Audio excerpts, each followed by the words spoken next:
無理かな。OK。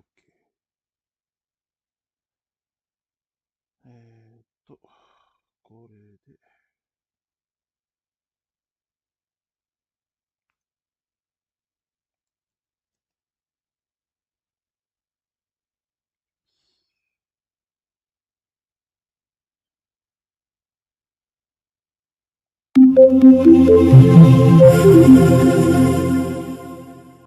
Hello, and welcome to the fourth module of this course. Congratulations for making it this far. You've learned a lot of JavaScript so far, and this fourth module is going to really help you push your skills even further. In this module, we'll be doing a lot of practice. To learn JavaScript, you really have to practice. You have to get used to the syntax. You have to think about how to break problems down into smaller pieces to actually make something that works. And we'll be doing that in this fourth module. And by creating interactive elements and practicing what you've already learned, you'll be making some things that are interesting and fun, but also really learning JavaScript along the way. So let's get to it, and hopefully by the end of this module, you'll be really excited about what you've learned so far in this course, and you'll be excited to go on to the next course and learn even more about JavaScript. というわけで、前回に続けて、ステージの、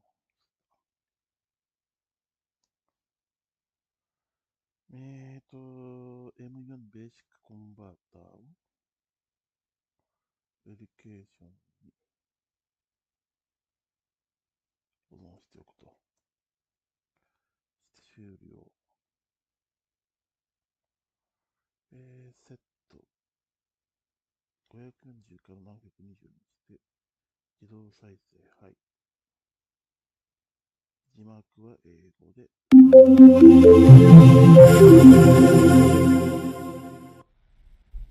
In this project, we'll take an interface that I've already created and make it work so that we end up with this little tool that will convert miles to kilometers. And through doing this project, you'll get to use a bunch of the pieces we've talked about already learning JavaScript. You'll capture data from a form element and manipulate the DOM, change the DOM by adding this actual conversion down here. And we'll do a bunch of the different types of things that we've been doing so far with JavaScript to create this little tool. And the interface is already created. You can see I have it over here. The HTML generates this interface, but at this point it doesn't function. So our job today is to make this thing actually function and write the JavaScript to take the data that somebody types into distance and convert it to miles. Convert it to kilometers. So yeah, let's take a quick look at the HTML that we have here. Nothing too fancy here. We just have some basic HTML with a form and a container down here where the answer is going to go when we convert the miles. And then I've got some styling over here already in place, probably more styling than I really need, but that's okay. We don't need to touch any of that. At this point, what we're going to do is we're going to add a script tag down at the bottom and start figuring out how we're going to capture this. So let's do that. Let's go ahead and add a script tag here. And then in here, we want to capture the submission of this form here called convert. So we've got an ID for the form, so convert. So we want to do down here, we want to have a document .get element by ID. And then we want to get the ID convert. And we want to add an event listener. Add event listener. And the event we want to capture is a submit event. When the form is submitted, we want to do something. And what do we want to do? We want to run a function. Now, all the rest of the code for the script is going to go between these two curly braces here inside this anonymous function. So I can click there and move that down.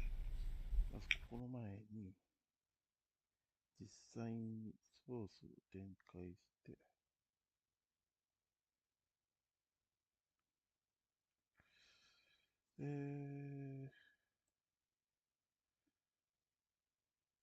ウンロードですか、これを展開する。そして、エデュケーション、コーセラに、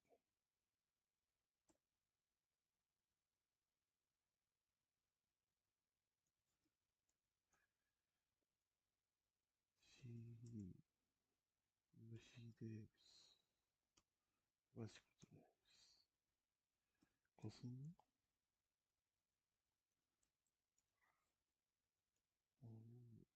4がプロジェクト。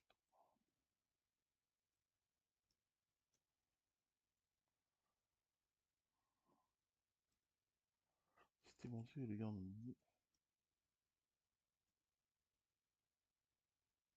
M41 ベーシックコンバーターをコピーして、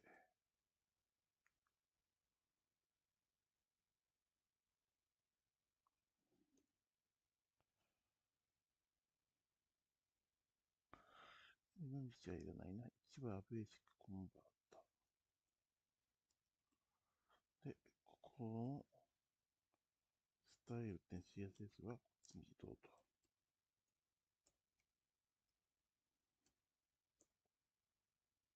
これでよし。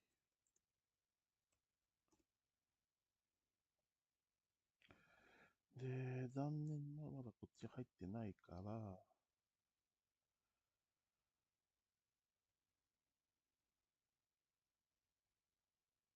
ここのファイル、ステール、ここが CSS に追加する。そして、入ってない。あれかな、全員でだろう。HTML プレビュー。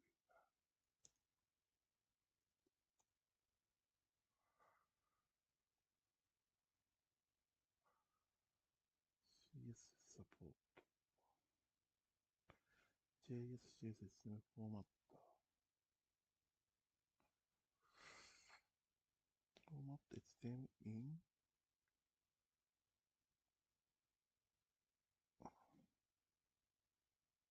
ライブ HTML プレビュー。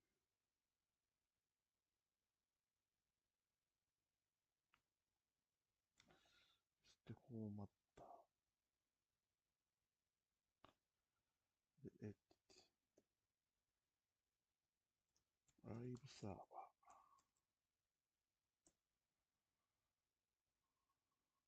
プレビューはいらない。次こっちだ。そして、あとは ES6 の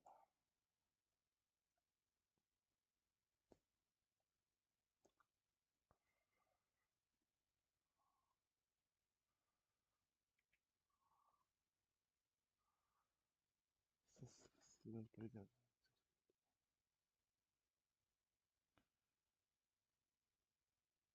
この通りじゃない。この通りも使うんで。JavaScript インポートさせる。エクステンションパッ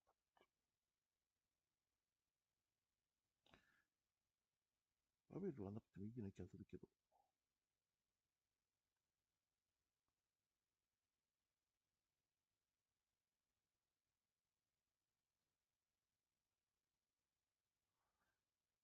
これでいいのかな。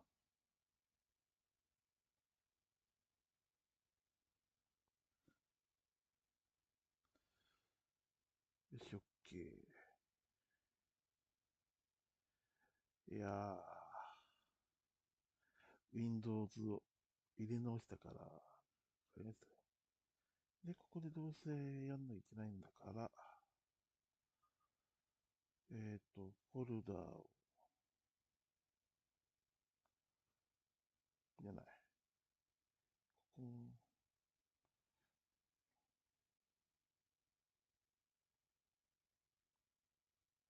ここ、違う。いいんだ、ここだ。ここに JS として、ここに新しいファイル、JS。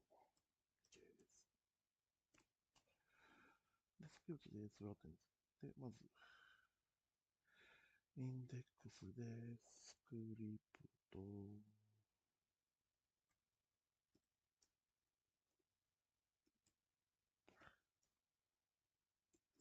C イコール JS スラッシュ JS。で、ディファート。これで4。どっちかな違う、こっちの方や。こっちは消して、これで保存。で、これをオープン。Firefox で開いて。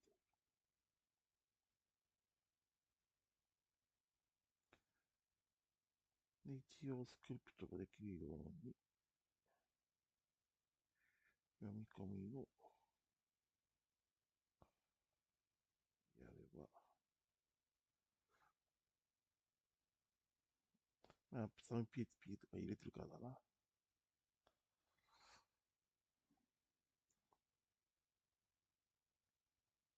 クションイコール抜いて、そしてスクリプト。あ、違う。またやってたいい。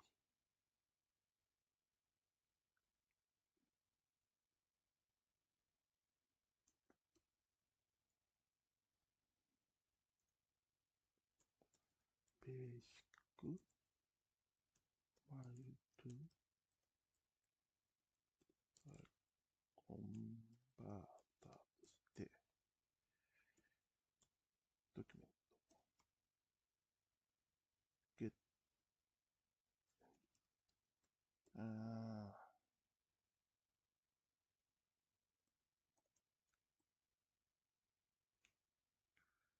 ドキュメント、ゲットエレメントバイ R、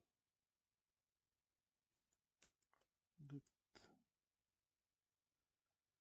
ゲットエレメントバイ ID、カッコ、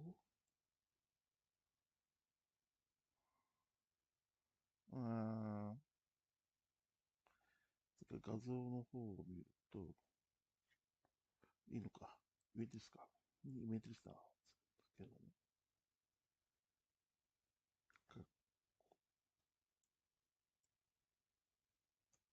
コンバート。あと、イベントリスター。カッコのサブミット。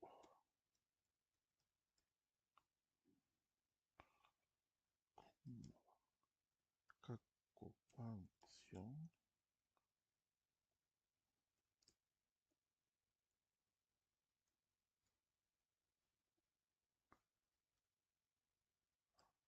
カッコイベントの実体を作って、セミコンですよと。まあ、多分スペースにそういいかよかったかな。ここまではとりあえず一緒。で、ビデオを続きましょう。Okay, great. So we've got our event listener here. Now, normally, when events happen, like a submission of a form, what happens is either the data from the form goes to, if you have an action in here, like we do here on this form, it would go to some PHP file to be handled. Or if you don't have an action, if you don't have this attribute here at all, then what it'll do is it will actually refresh the web page. And we don't want that to happen. We want to stop the normal processing of the form. So in that case, we're going to pass in the special event object. And we could pass it in as event, or some people pass it as EVT, or some people just use E. I'm going to leave it as event just to make it clear that that's what it is. It's the special event object.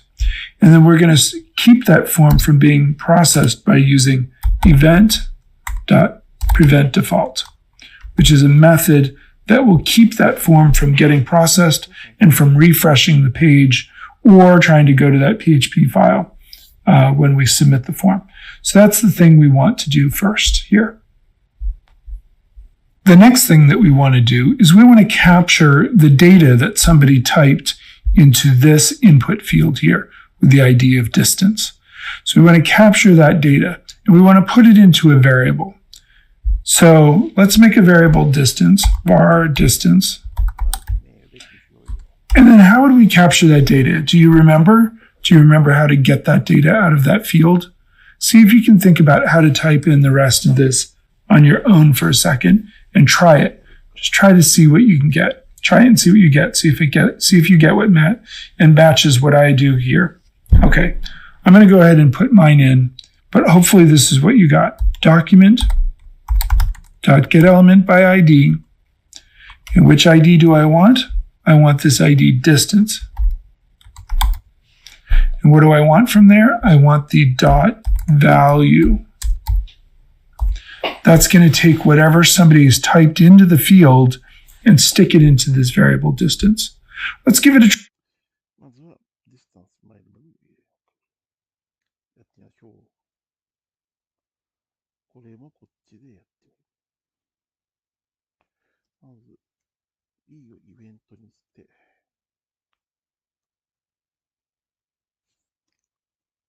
イベント点ゲット。あれトップか。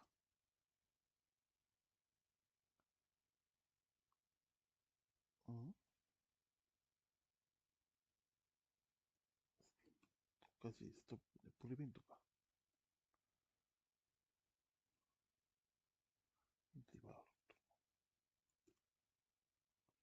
で、これでキャンセルして、で、インデックスの方同時だから見つからないんだから、メソッドポストのアクションも消すと。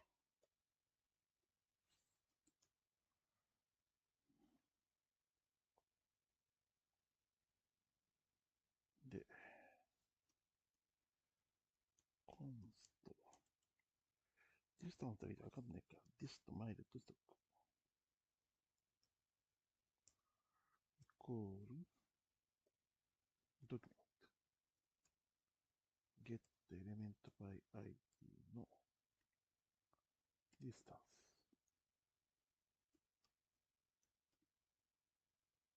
then value。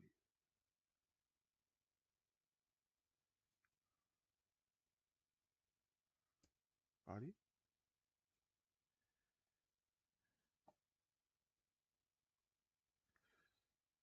バイバリューでいいんだよな。保管されない。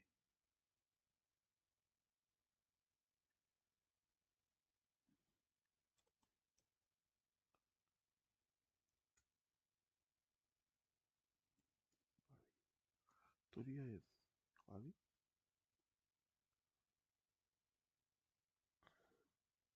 コンストダメダイレクトにしてみよう。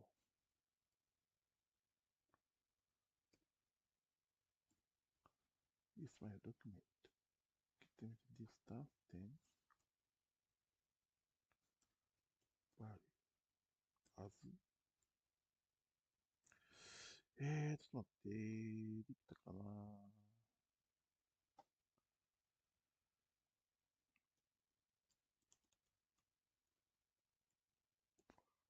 リープ、バーはず、ナンバー。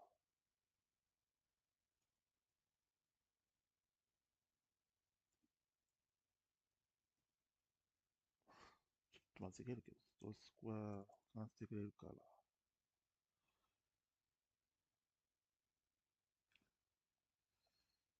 うーん。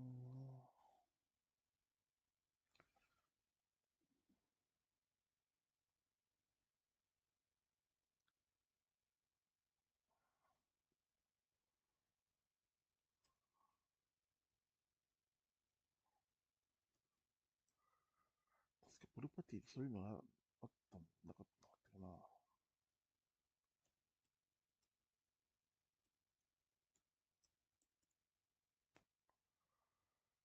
バリューアズナンバーってあったっけ？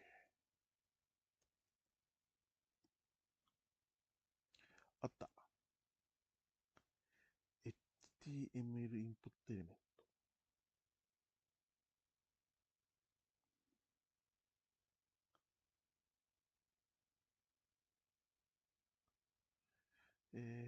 バリューアズナンバー。HTML インプットエレメント。ドキュメントエレメントインプットエレメントのはずだから、let this one distance value as number。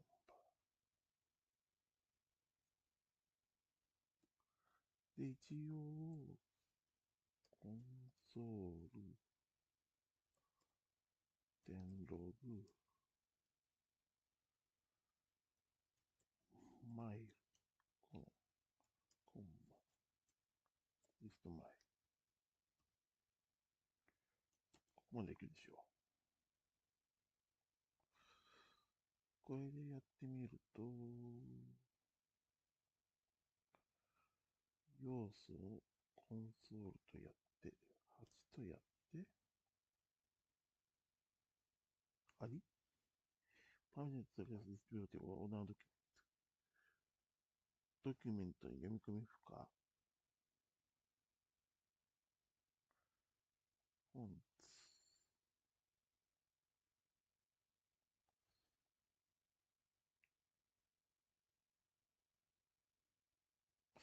ドキュメント決定みたいなでいいぞ塗る。ヌルだから、ディスタンス、コンバートダメなのかな？元のインデックスを見て、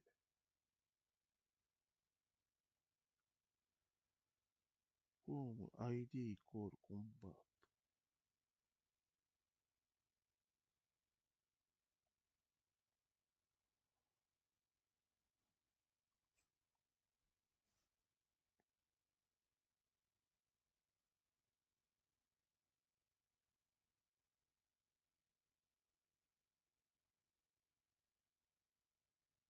コンバートはダメ。じゃあディスタンス違う。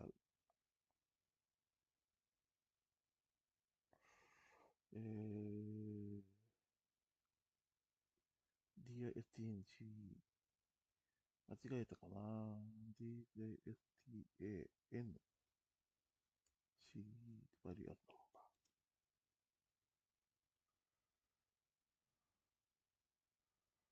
これでインデックス点 HTML が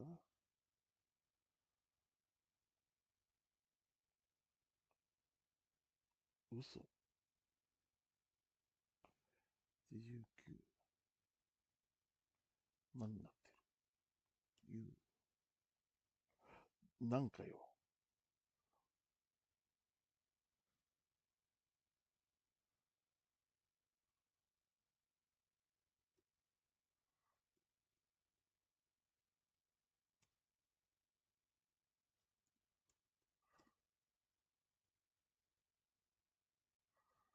とりあえず一回バリーまでして、もう一回。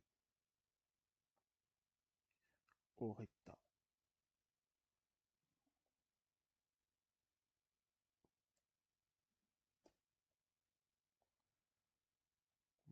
入ってると。よし、OK。Try real quick. If we do alert, distance, we should get that data coming up here.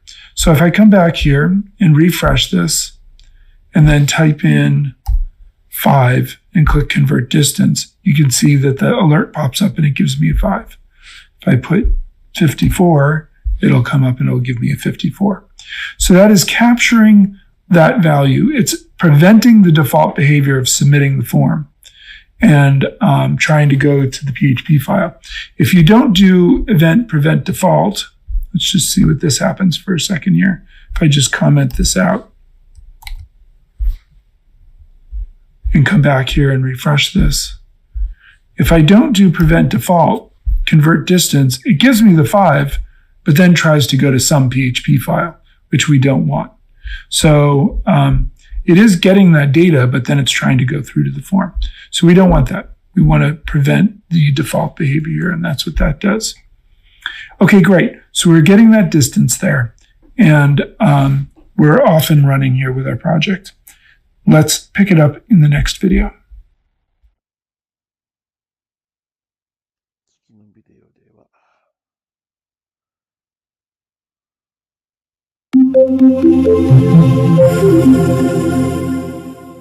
今のバリューとは The next thing that's important to understand is that when you type a number in here,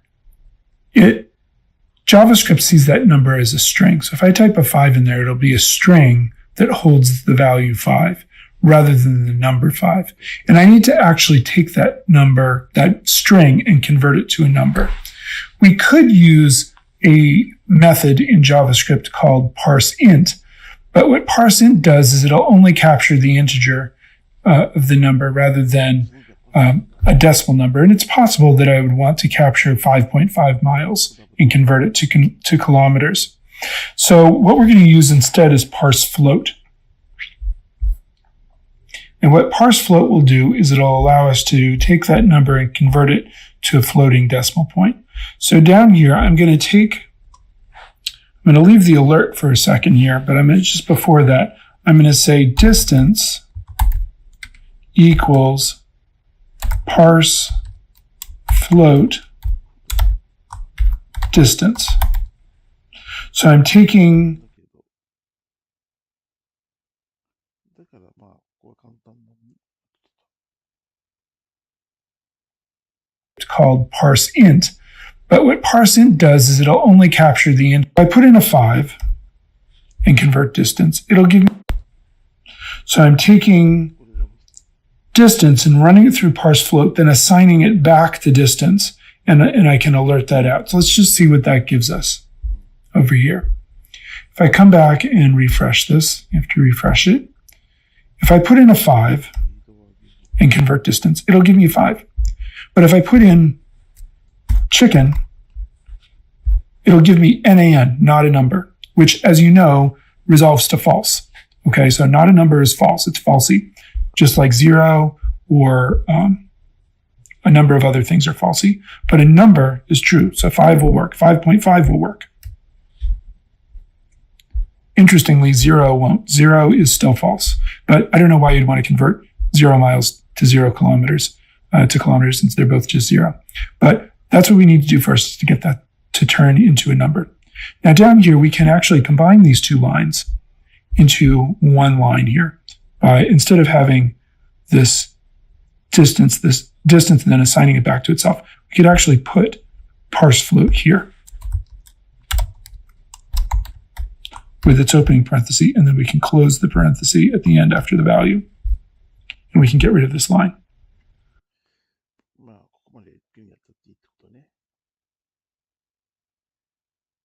というわけで、こっちも同じよう。リストマールイコールパース。あ、どんだ。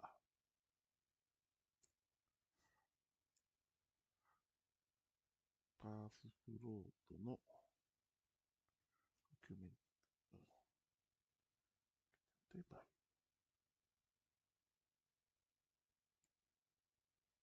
これは聞き手してコント。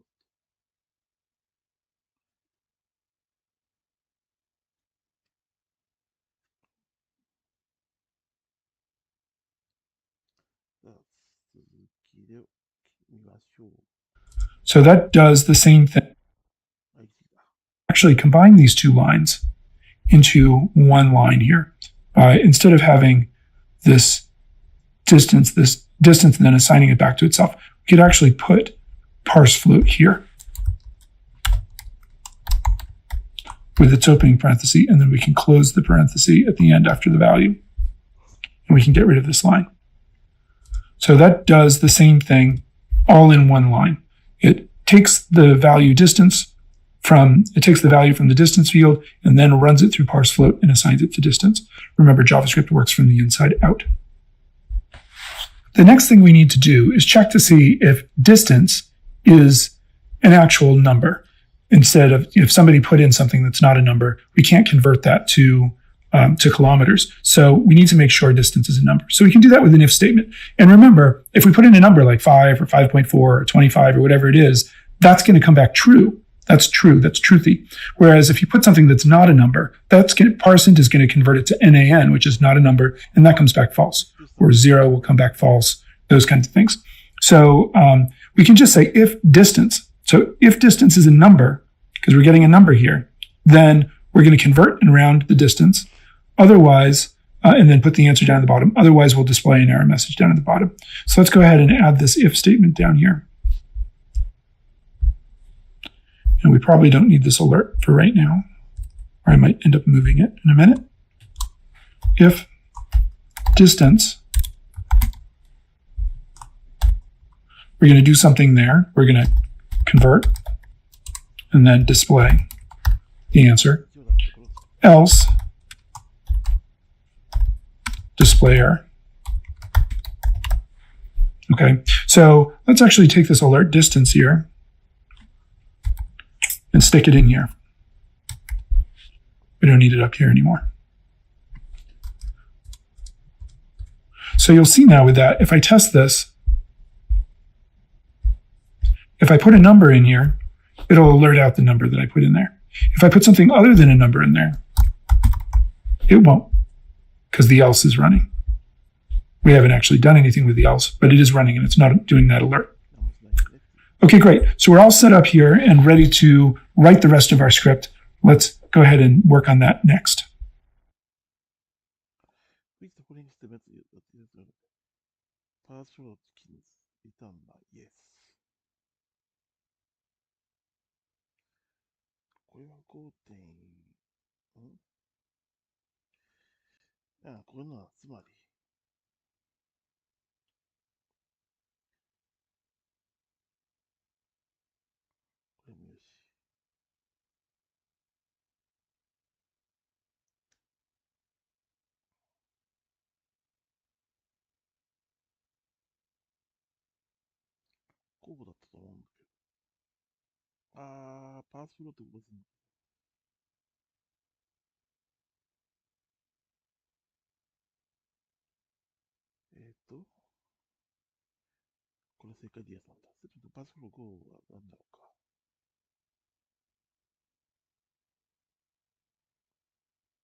So I'm going to make a variable here. Get rid of this alert. Make a variable r conversion.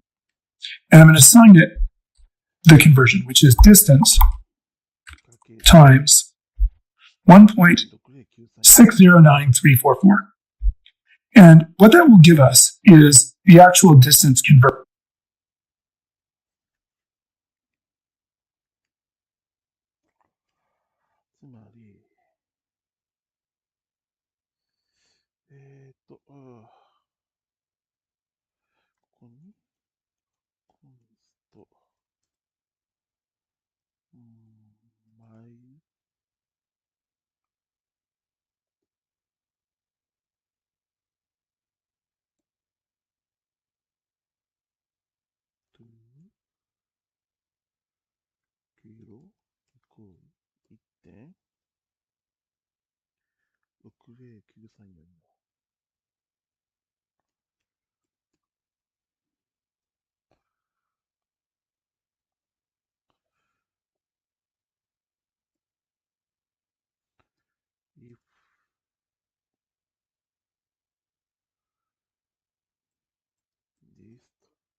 いか、テスト前だけなんとかなんとか書いてあるとかな。エルス。どうしようかな。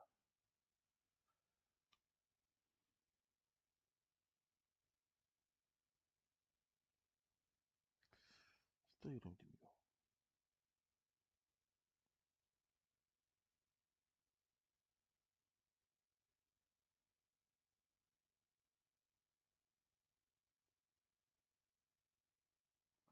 そのあれだから、こっちの方か。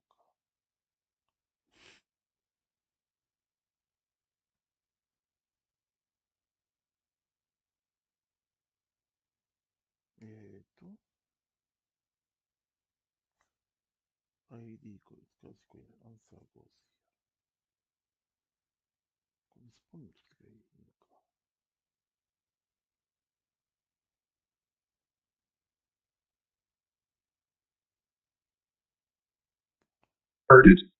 But it's going to give us a very large number or a number with a lot of numbers after the decimal point potentially. So if I just do here alert conversion, make sure to spell that variable right, and test that, you'll see what I mean. If I come back here and refresh this, if I put in a 5 here, I will get 8 point. I don't want to. じゃあここで、とりあえず、リストマイル。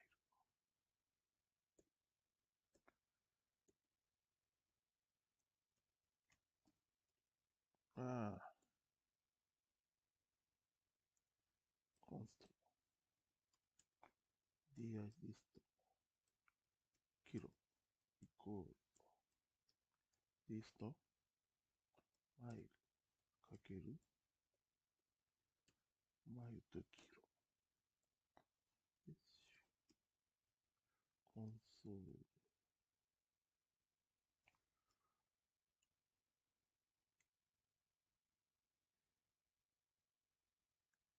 コロンのリストキロ。そして、漢字からして、アペンド制度使うのかな。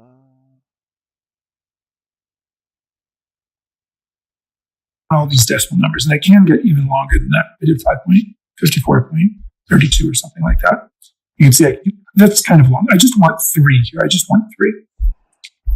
So there are a couple different ways of addressing this and dealing with this. I'm going to show you kind of the manual way and then a way that's a little bit easier, because I think sometimes it's nice to see the manual way.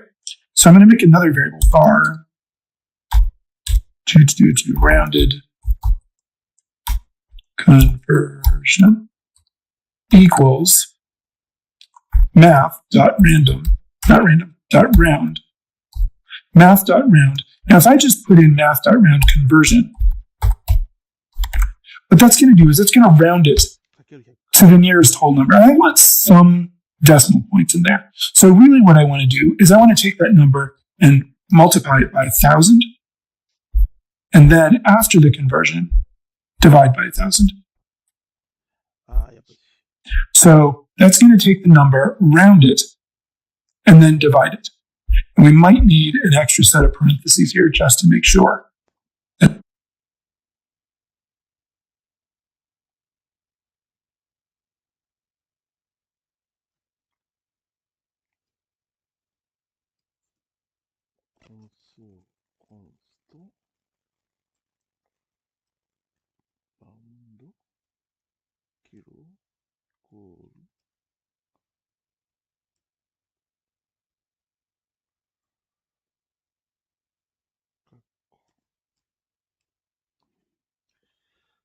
これは、この丸めは、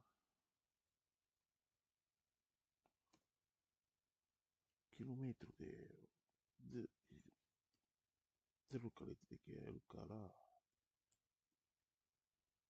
キロかける1000で1000倍してやって、さらに1000で割ると。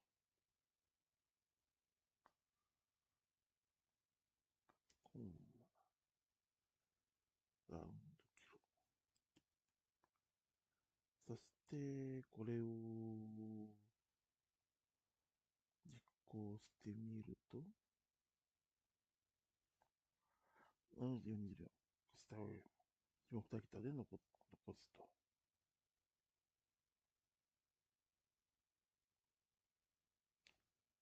4の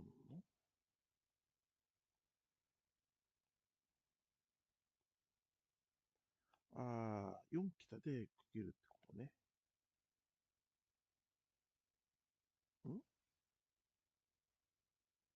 それちょっとおかしい。そうか。下が4つなんだ。3つになって。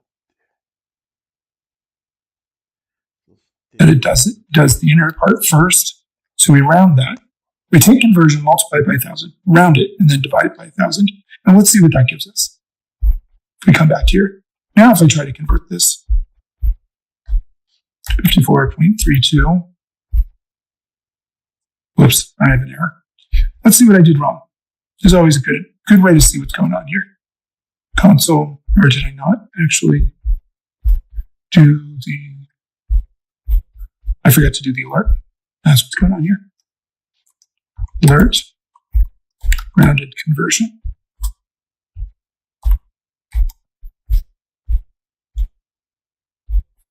Try that again. 54.32.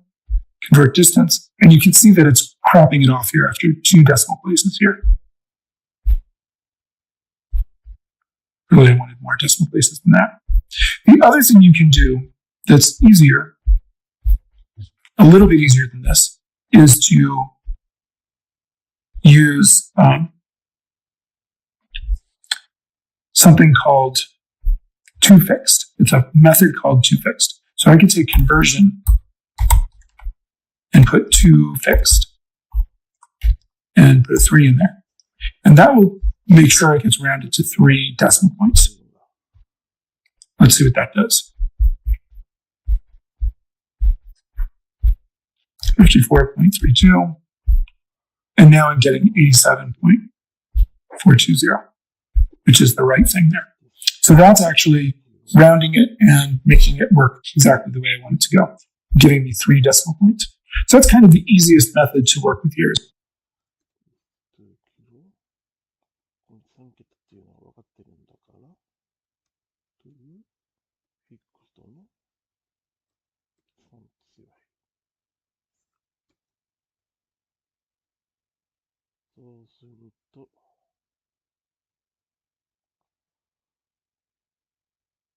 これ54.32 が 87.45 となると。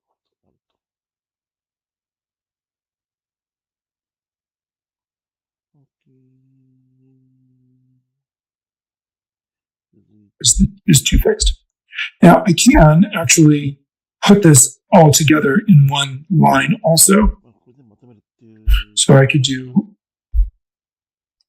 a parenthesis here and a parenthesis there. So it does that first and then .toFixed. So I'm going to make a variable here. Get rid of this alert. So I could do3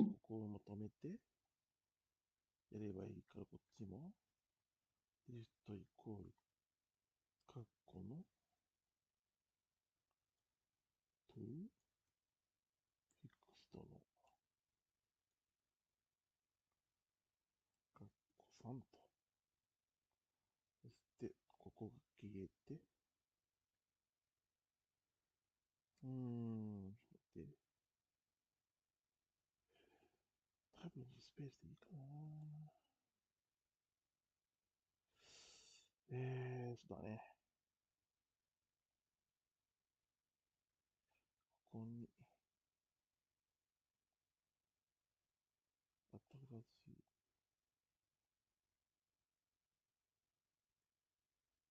ここだ。違う。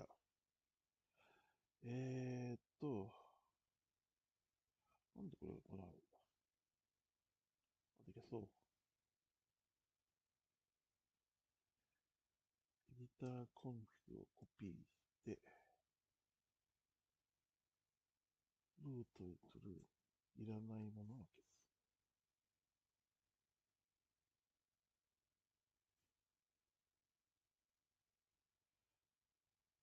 デンドスタイル、ここで書いてあるからいいのか。アブーツは2、インデントサイズは2。これよし。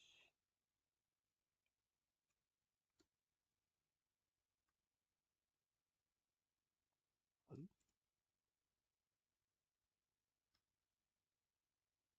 や、めくっていいのか。そうすると、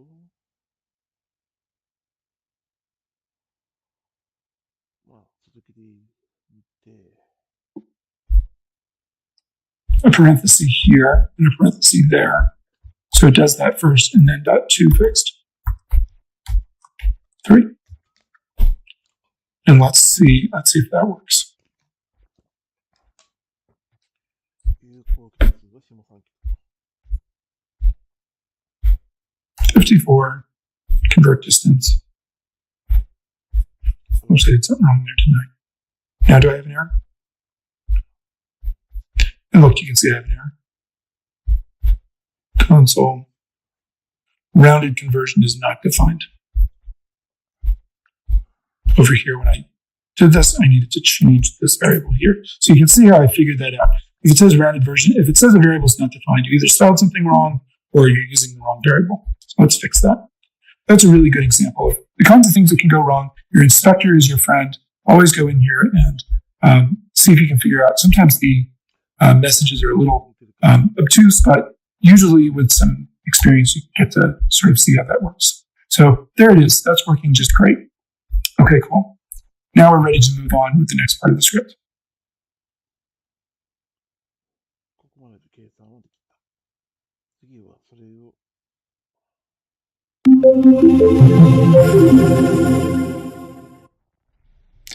Okay, one thing we want to look at really quickly here before we go on with the script is at this H2 down here. So right now I have an H2 in there with a class of invisible. And if you go look at the styles, you'll notice that this class invisible over here in the styles is doing something to make that, it's basically setting the color of that text to the same color as the background of this div. And over here, if you go and actually look at this thing, you'll notice down here that answer is in there. It's in there. You can't really see it because it's the same color, but it's actually there.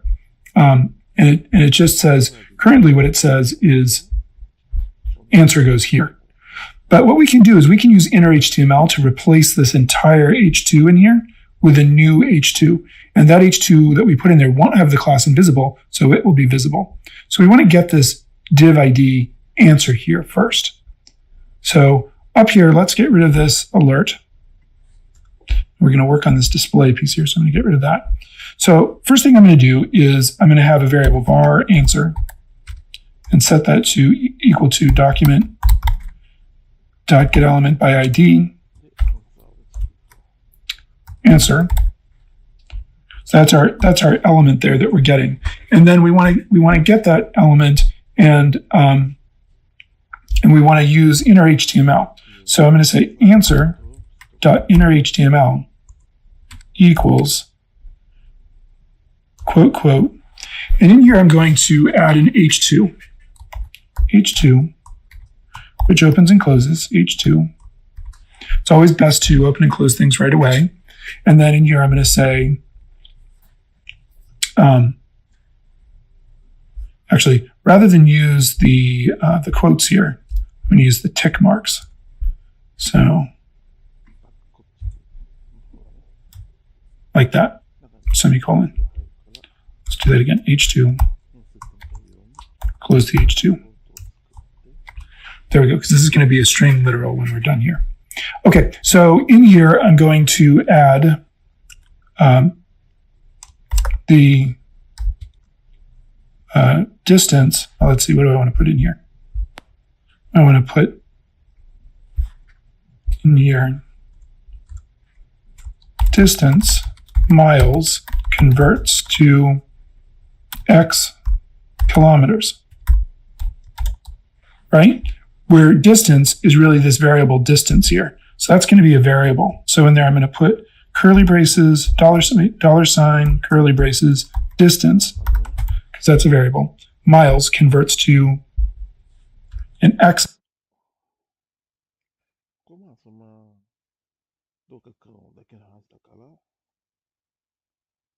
以下コンスト EL アンサーイコールドキュメント get ID のテストアンサーとして EL 点インナーイコールバックコードの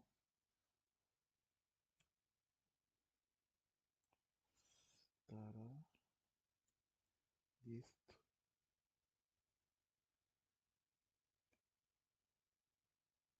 マイル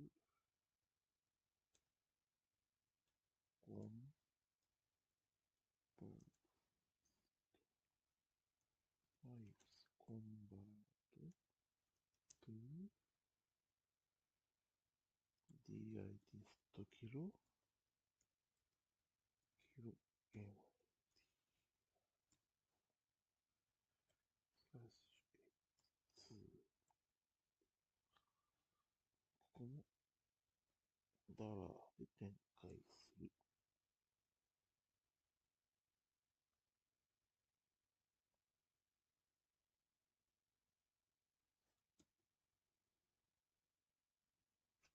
セミコンまで来てた。さあ、やってみましょう。これで、15分だと。でも、I とかやると、ここ変わらない。なんだかね。そして0の場合は、0も変わらない。0はやっぱ0の0で入れときたいから、ここは、実、コンソールは消していいね。コメントアウトして、list mile イコール0 or what is mile これ OK。これでいくと、0とやると、0km になると。OK。This is going to be $, curly braces, conversion. You can stick conversion in there. And that should actually work. So let's see if that actually works. Come back over here. If I refresh this page and put a number in here and click convert, you can see 5 miles converts to 8.47 kilometers. And so that works perfectly fine. That's great.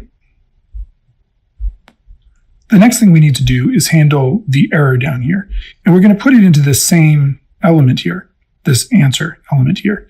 So I could use document.getElement by ID and go get this answer div again and use inner HTML again. But since we've already gotten this and put it into this variable here, it makes more sense to move this variable out of the if statement and stick it up here somewhere. Go anywhere, really. I'll stick it here. So that's going to get defined to begin with.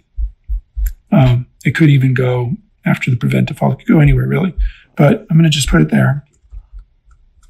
And then I can use the exact same variable down here. Answer. .inner HTML equals. And now I don't have to use the tick marks because I'm not going to pass any variables in here. So I can just use regular quotes. H2.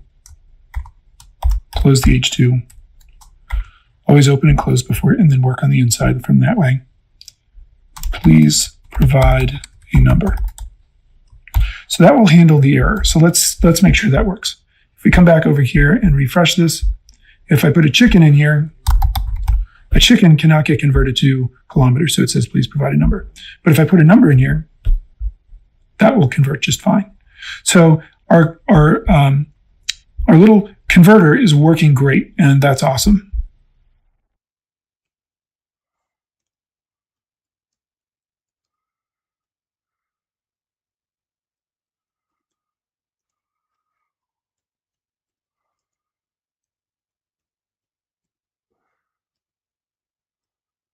これでいいのかな。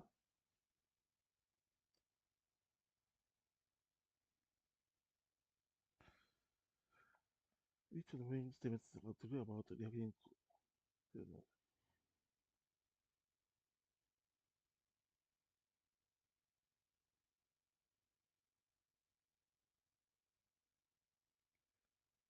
concise。こういうところかな。OK。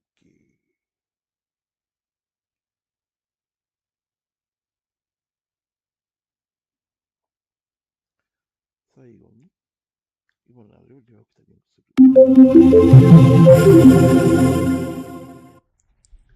This is our entire script, and it's working pretty well at this point. It seems to be working fine. And we've done a little bit of refactoring to kind of get it to a little bit more compact and a little bit more readable. We've tried a few different methods to make that all work. And it's all working great. And we could leave the script at the bottom of the page. There's not that much to it, and it's fine. But just for the sake of practice, let's move it to an external file and link it up, and then use our scope and best practices for converting everything. So over here, I'm gonna come over here. I'm gonna make. リファクタリングの前にこっちがちゃんと動くかどうか確認したい。L とかやって。あ、何も動かねえ。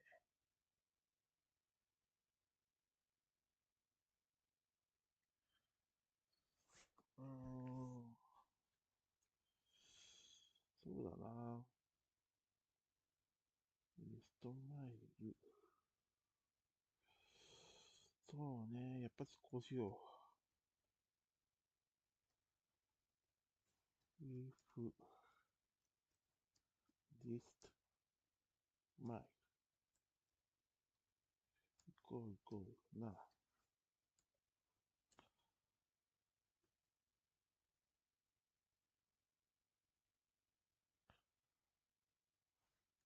なんだ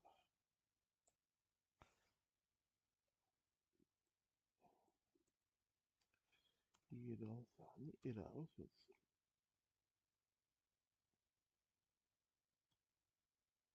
できたらこれカラーをレッドにしたい。else ここを抜けて、ここも外す。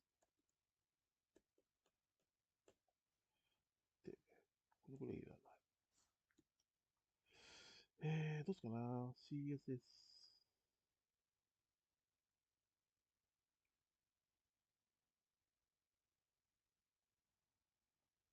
これトップボトム P トゲータンボトムインビジ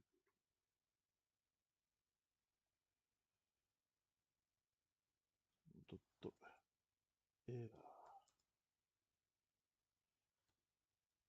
カラーコロンレッド押してみましょう。そうしといけばスタイル点スクリプトで H2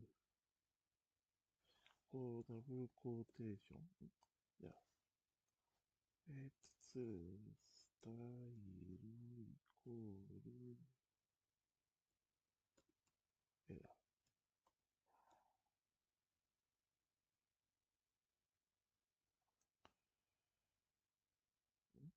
でいいんだよな。あ、スタイルじゃないや。クラスか。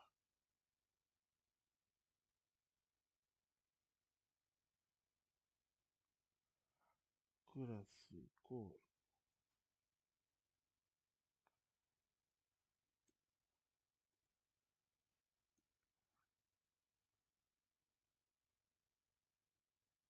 シングルコーテーションのセミコロン。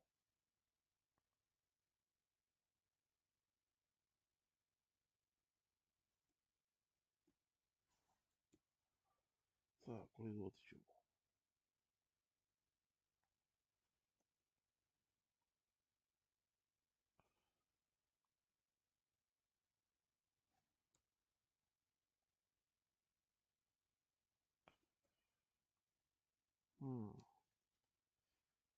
コールイコールなんだけど、ダブルイコールにすればいいのか。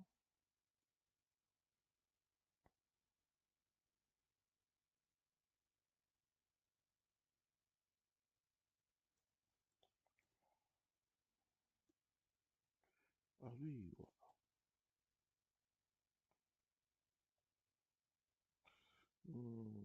エラーで出てない。じゃあ、ダッシュでストマイル。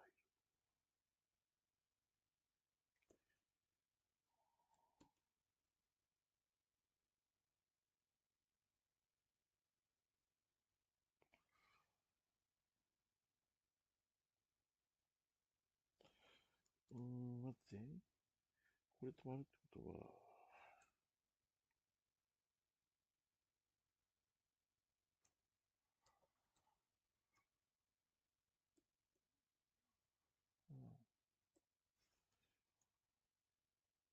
関数点ログインと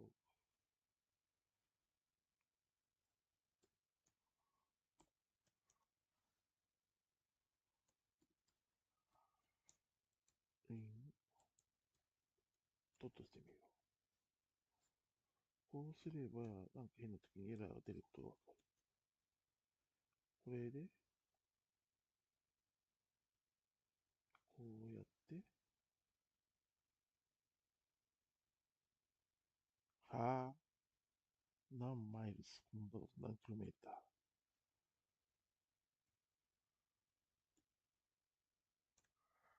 コールイコールな。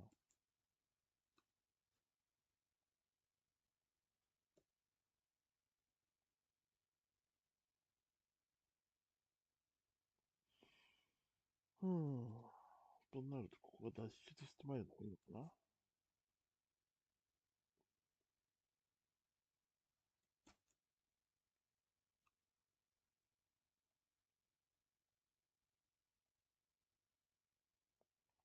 うん。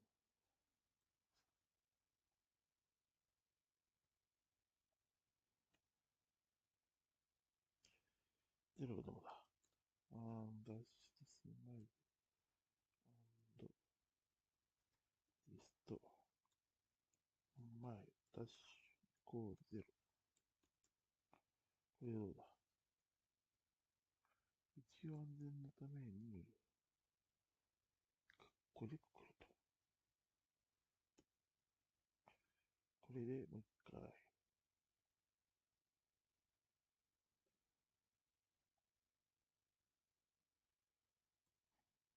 OK。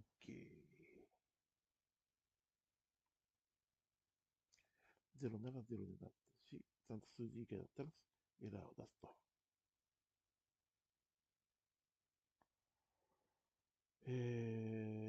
さあ続き。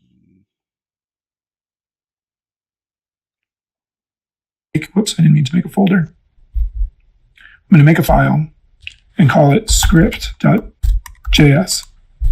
And on that file, I'm going to add my IIFE, my immediately invoked function expression. So that starts with parentheses, and then in there I add a function with its parentheses and its curly braces, and then another set of parentheses and a semicolon. So this thing will run when the script file loads, it'll run. And my script is going to go inside the curly braces. So I'm going to move those down. And also I'm going to add in here use strict, my use strict directive, which is going to make sure that I'm not defining any variables without the var keyword. They don't get put into the wrong scope. I don't really have to worry that much about scope here. つまり僕がやってるやつをすでにこれもユーズストリクトし、イエスとつけるのが一番いいの気がつきたな。イエス、イント、インストール、エクステンション、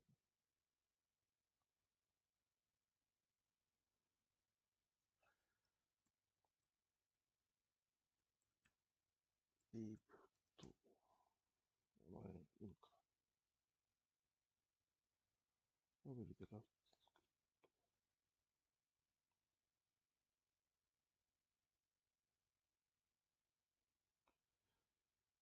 そそして、消して、スクリプト JS。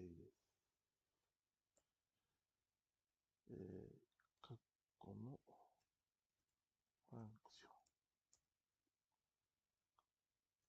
ン。異名関数を実行するんだから、ここまで外して、こうなる。で、保存すると、OK。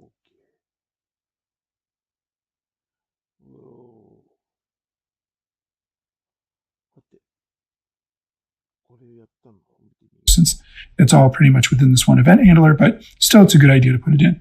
So then I'm just going to copy all of this stuff, or you could cut it and paste it over here. There we go. There's our script. And in here, I'm going to come in and change my vars to either const or let. I think they will all work with const. Distance is going to get that once, and distance is not going to change. Const is going to come down here. And answer is always going to be answer. And then this one here, const as well. Conversion. So we've got all of that set. All right, great. Over here on my HTML file, instead of having the script here, I can leave it at the bottom of the screen if I want. That's fine. And just link to it here. src equals quote script.js. And that should work just fine. So if I go ahead and test that, it should work exactly the same as it worked before. And it works fine. That's great. Now, I could also move the script up into the head of the page, up here into the head. But I have to add the defer attribute here. Defer. Okay. And if I come back and test it, you'll see that still works. If you forget the defer attribute up here, then it's going to try to run that script before the page loads, and it won't work properly. Your file couldn't be accessed. It's trying to go to the some PHP file because that script never loaded and it never prevented the default behavior. So that didn't work. So you need to have that defer keyword in there to make sure that this script is deferred until the rest of the file loads. But there we have it. It's a great little tool, and it's allowed us to practice many of the things that we've been talking about during this course. And we'll look at a slightly more advanced version of the project next.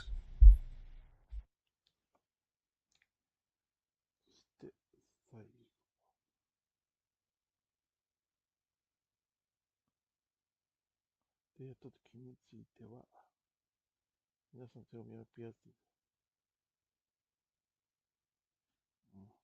グッドでいいや。なんとなく。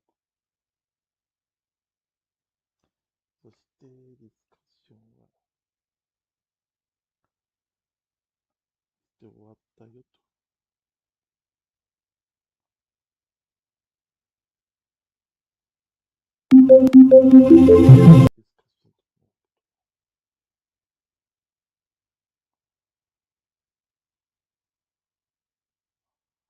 で、せっかく終わったところで、一回クローズして、次、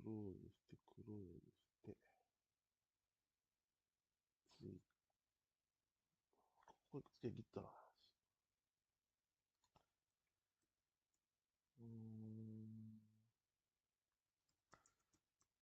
ここにないんだから、git 後の、git コミット。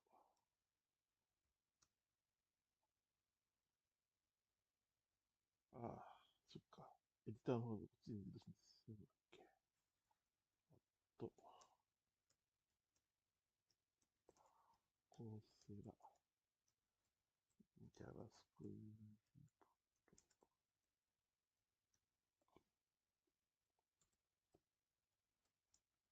モジュールの。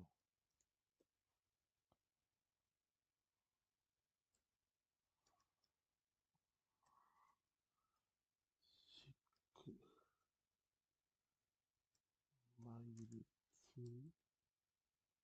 キロタ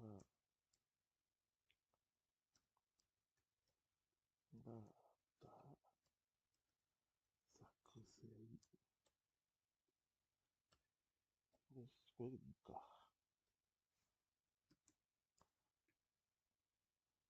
OK。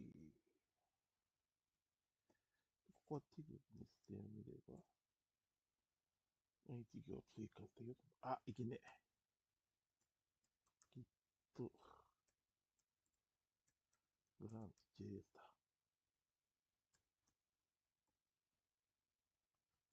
Git テーブル。ああ、です。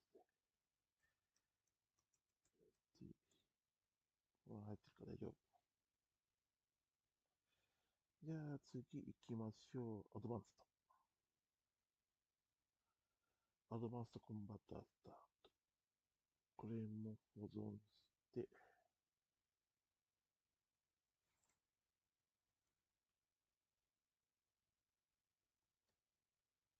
エデュケーションのところに保存したから、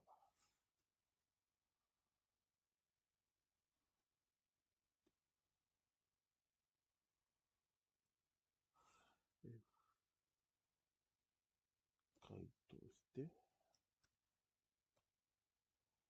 これも同じように、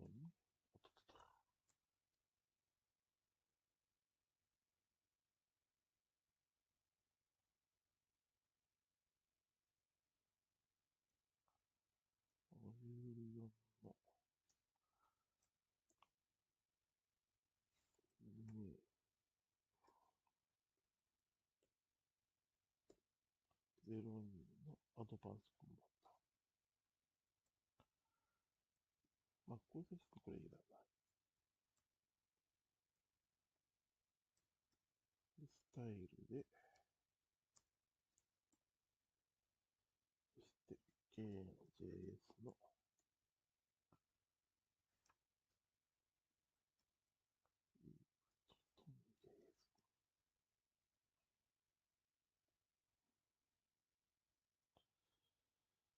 いいかな。そして終了しましょう。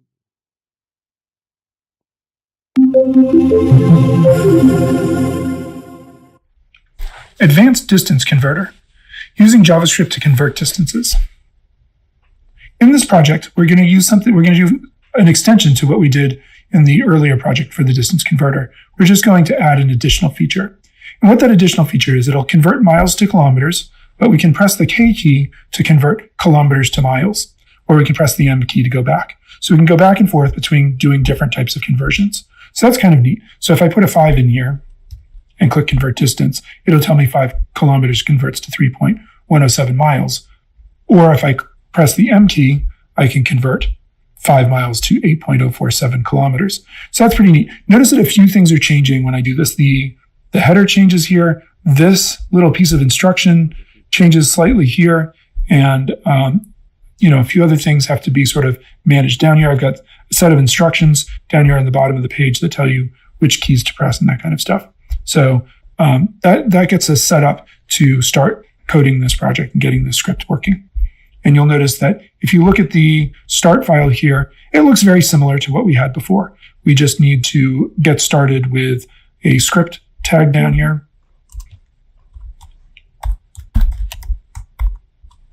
And then the very first thing we're going to put in there is just some variables that we need in order to make this work. So we're going to need a variable called convert type that's going to be set initially to miles. And then when you press the K key or the M key, it's going to update that value to kilometers or miles, depending on which key you press. So we'll be capturing key presses and doing that kind of thing. So let's do that. And then we also need to get the H1 because we're going to change that in that intro text. We might as well gather that answer element down there as well, and also the form that we have in there. So let's go ahead and add these variables really quickly. var convert type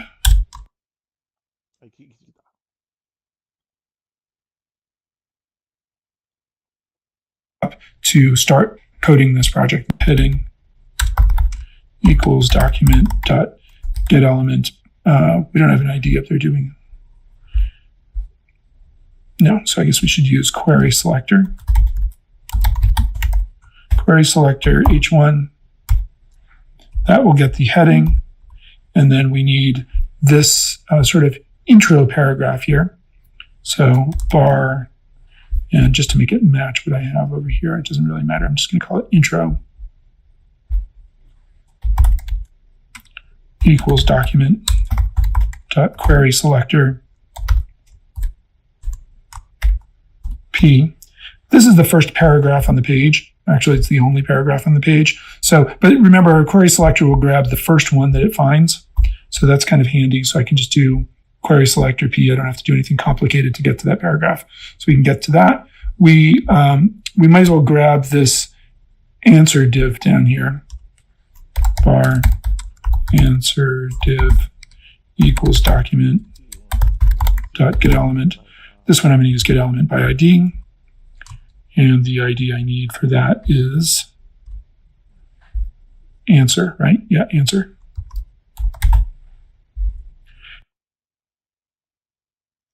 これを作りましょう。さて。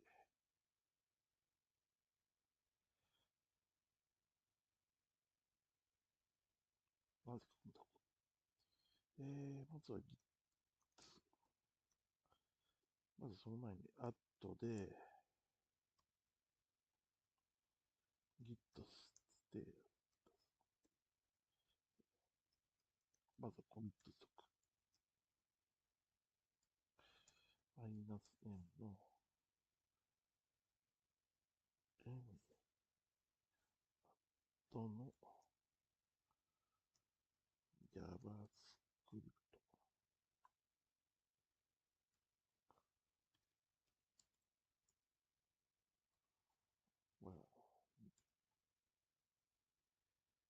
アドバンスコープ。なんでこんなこう出るかな。バンスと、さあ、正解と。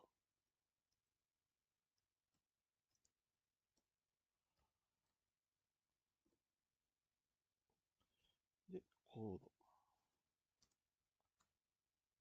実行すると、モジュール4202ができて、JS。これは8コンツで消して、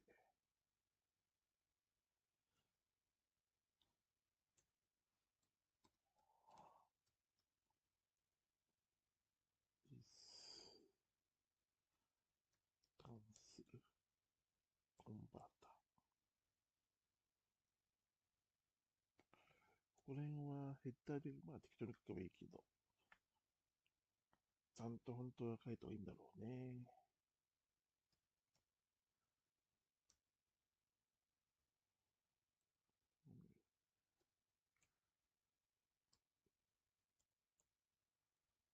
キロ、キロ、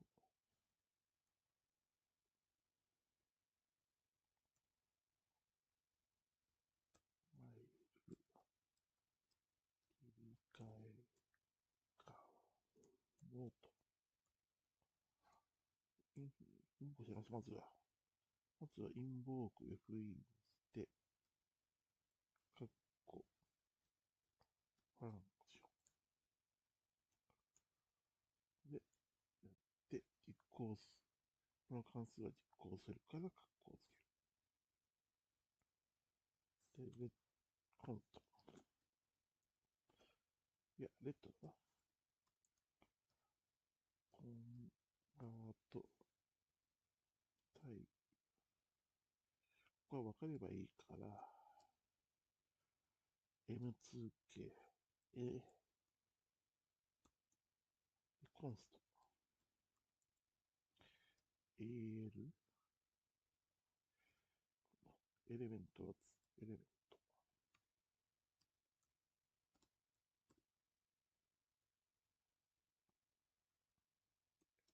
EL142 や。イコール、ドキュメント、クエリーセレクターの H1。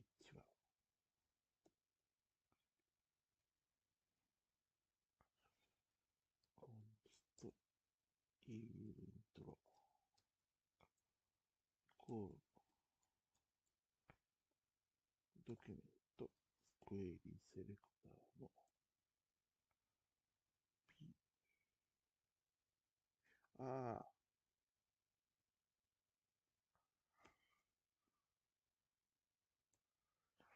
コンスト、EL フォーム、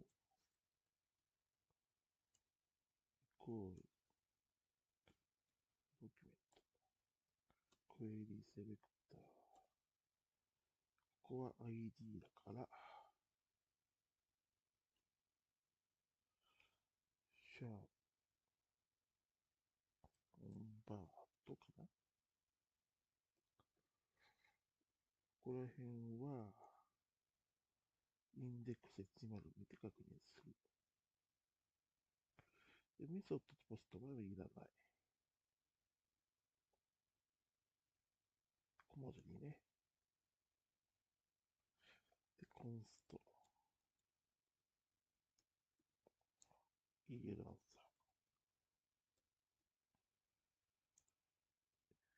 ー。まあ、それでもいいの見やすいけど、いっか。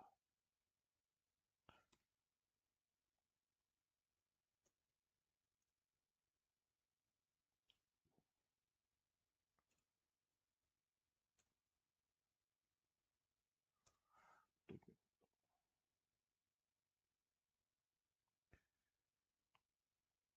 クエリセレクターの、括弧の、シャープアンサー。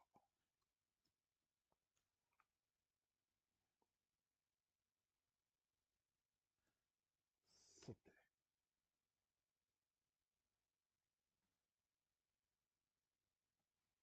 て、できたところで、一応スクリプトを読み込むように、スラッシュ、スクリプト、タイプイコールテキスト、テキスト、Java、src イコール JS スラッシュスクリプト JS ディファート。OK。そしたらこれをオープンブラウザー。スタイル読んでね。そっか。スタイルも移動したんだからこうか。で、読み直すと OK。さあ行きましょう。And then we might as well also get the actual form. Bar form equals document element by ID. And the form is as the ID set to convert. So that gives us all the variables that we need kind of right here at the top of our script. And we're ready to start working on what we need to work on to continue the script. So we'll pick that up in the next video.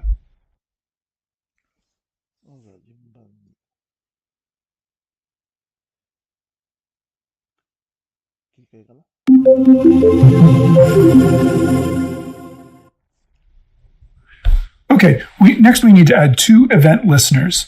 One is going to handle key down, so when we handle the K or the press of the K key or the M key, and the other one is going to handle the submission of the form. So let's add these two event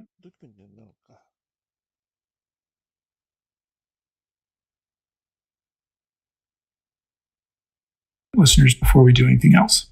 Come over here to my code.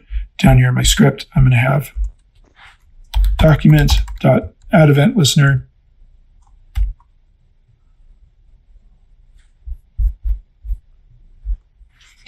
And the event I'm listening for is a key down event, key down.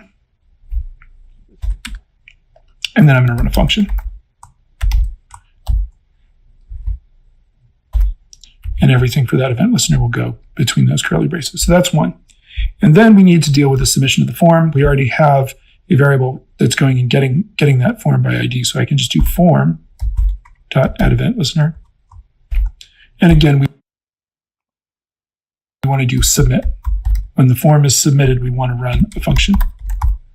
It's going to run and do all the fancy stuff. So that is going to happen in there. All right, great. So we've got our 2 event listeners and we're ready to get started with this. And we'll work on the key down event listener first. To do that, we're going to pass in the event object here. And before we had used event.which to figure out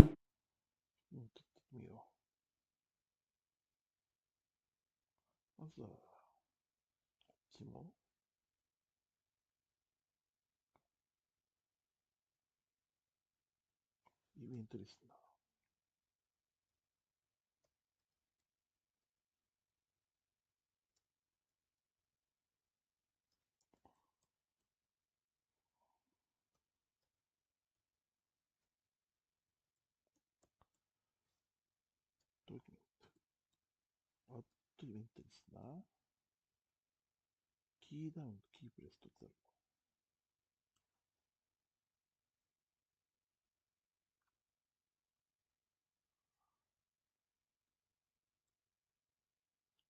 キープレス。コン、あった。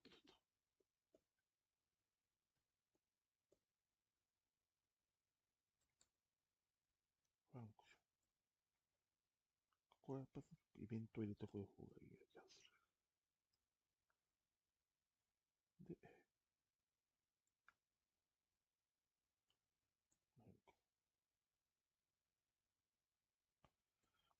こは EL フォームにアットイベントリスナーのサイン。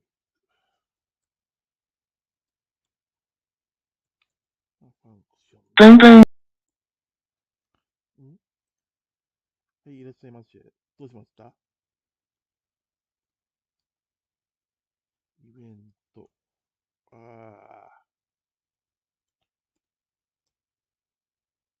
で、このイベントを、こうやって中身を書く。一応チェックしようかな。ここに、コンソール点、ログ、カッコ、イベント、バリュー。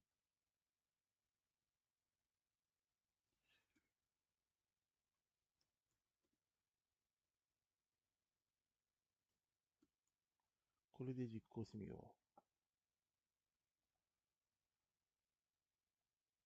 これで実行すると、例えば、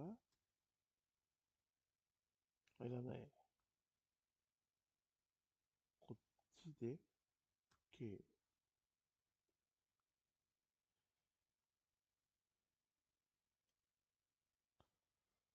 S、K。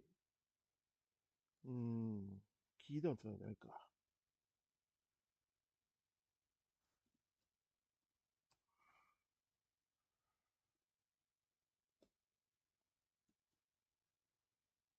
まあ、とりあえずビデオ見てみましょう。which key was pressed, but event.which is now deprecated. And really what they want us to be using over at the MDN is event.code. Let's assign that to a variable. var key equals event.code. And then I'm just going to alert out key to see what I get.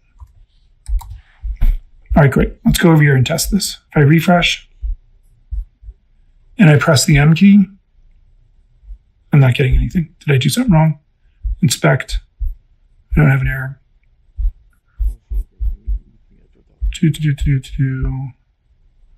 Alert key.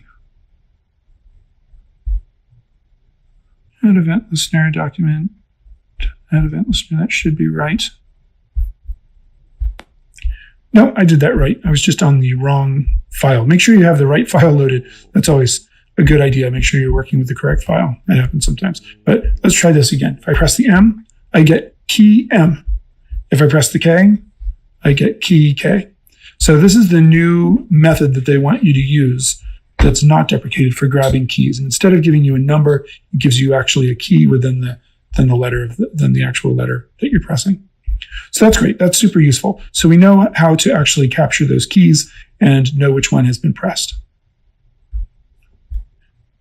From here, writing the if statement is fairly simple now that we know what to expect. We can say if key is the same as, you could even do triple equals if you wanted to, key K, we're going to do one thing. Else, if key is the same as key M, we're going to do something else. And what are we going to do in here? We're going to do some things like, first we're going to change the header, the heading. We're going to change the intro paragraph.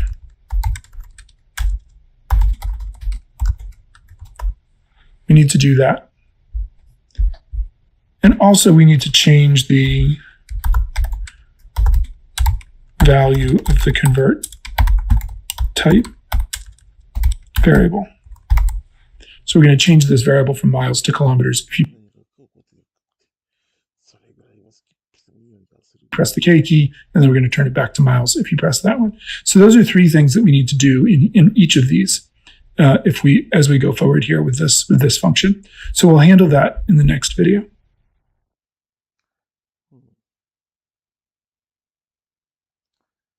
とりあえず次に行く前に、うちの方のやつは、コンバートで、あれいかねえ。コンソール。オンキープレス。そして Windows にするのいいのかな？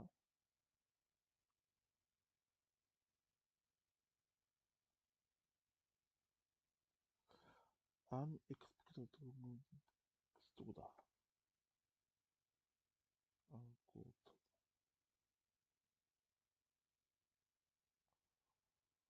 こ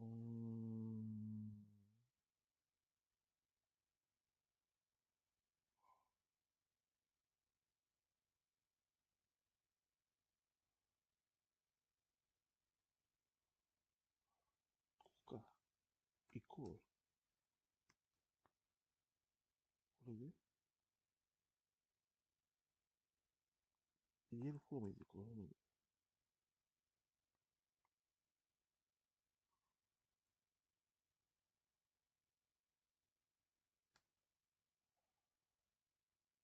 こう VER を見てる。これで K、QK、QK。じゃあ音キー、これ P、音キープレス。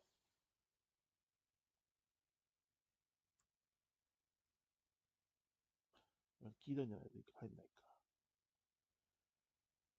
キーイコール音キーダウン。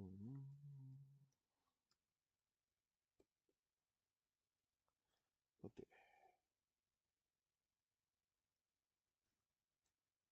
キープカッコキーイコールイコールイコールキー K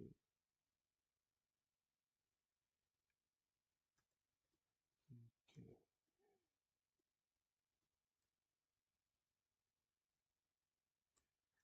L C if key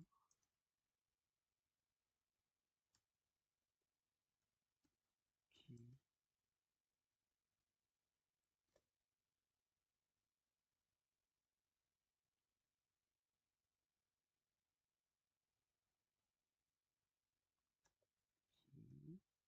M。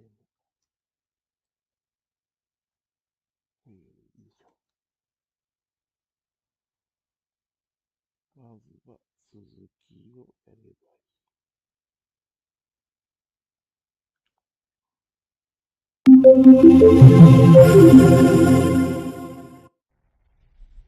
Okay, so now we're going to put this in here. And first I'm going to actually do it the other way around. I'm going to have var, where I'm going to set convert type. We already have it defined up there, so we don't use var. Convert type equals kilometers. So that's going to get set to kilometers as a value, as opposed to miles. You could just use K and M in there if you wanted to, keep it short, and that's fine. And then I'm going to change the heading in here next. Like that, heading.innerHTML equals kilometers to miles converter. So that's going to change that heading up at the top of the page. And then the third thing I want to do is just change the intro paragraph. So let's do that next.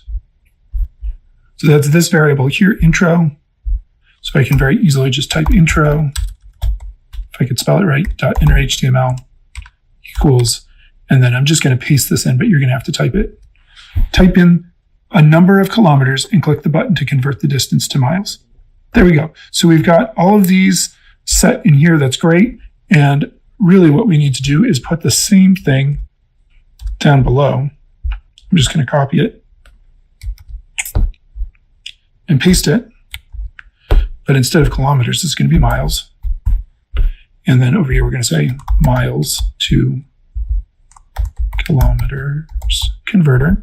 And then type the number of miles and click the button to convert the distance to kilometers. That's nice and easy. Great. So that should be working in terms of which key I've pressed here and how that's going to work. And if I come over and test this, you should see if I press.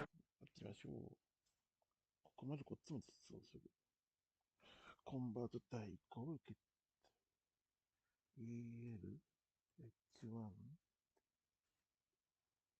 点インの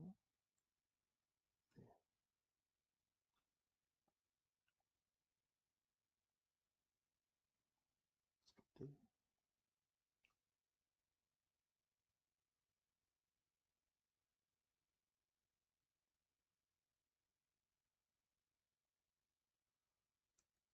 イコール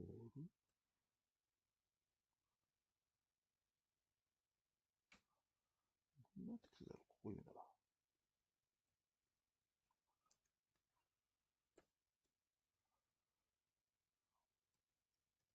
キロターズトゥファイルズコン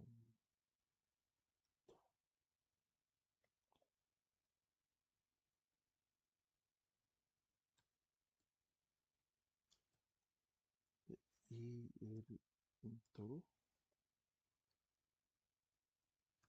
インナーテキストイコール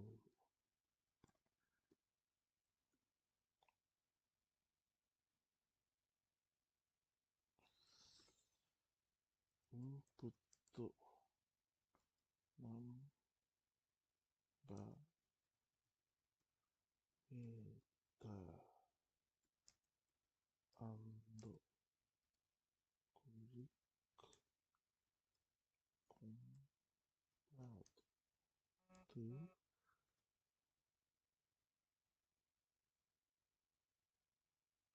コンバート the distance of miles.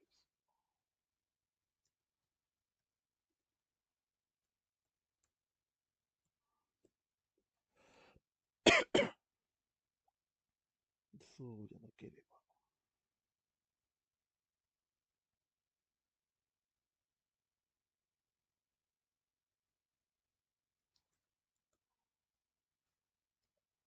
また変だ。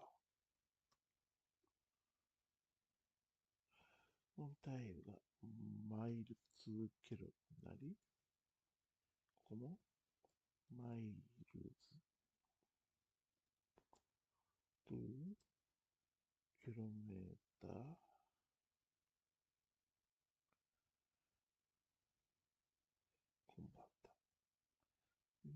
input member miles outcomes the sounds of k キロメーターズ。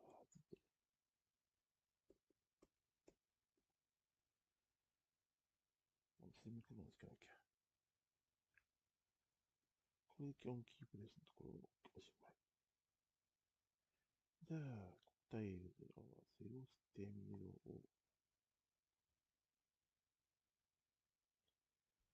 Unquote reference が key is not reference。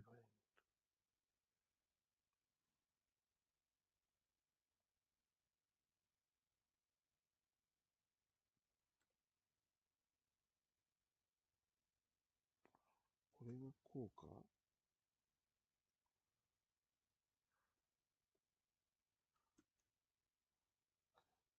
こっちはそういう風にキー M した方がいいっていうのかな。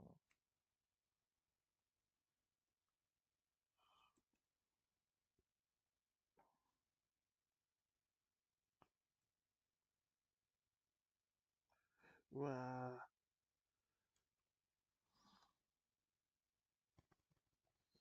イコール、イベント。こ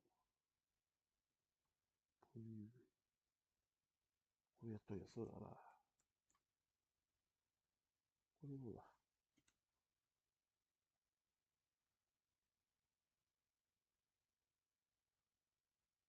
OK。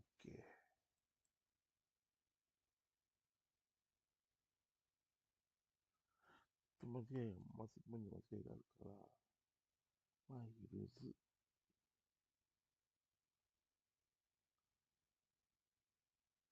OK。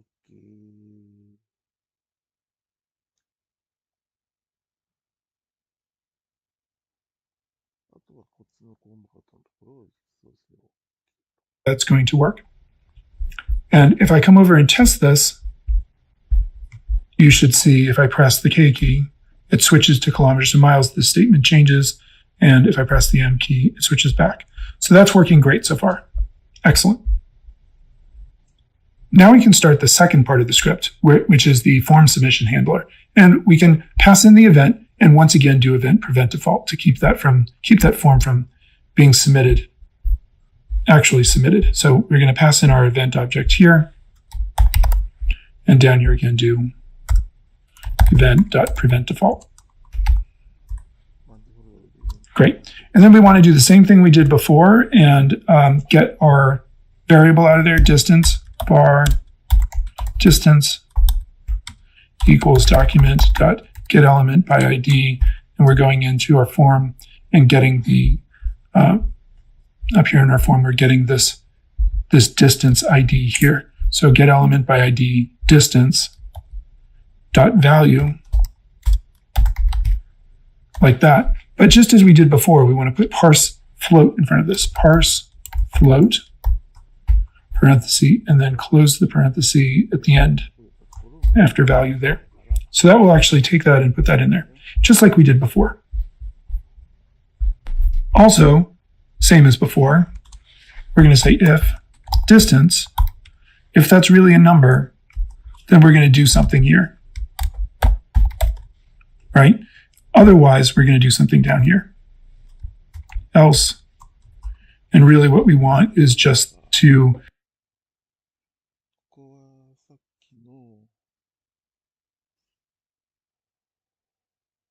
モジュール4ベーシックコンバーターの JS。こ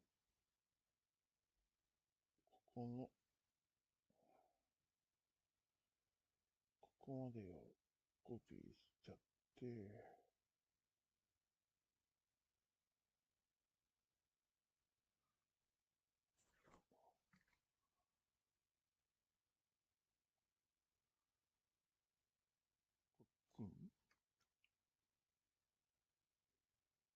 フリーランサーは、ここしか使わないからしてもいいけどな、こっちにやってもいいですよ。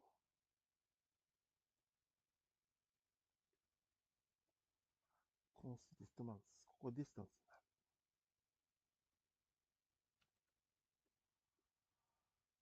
ディスタンスって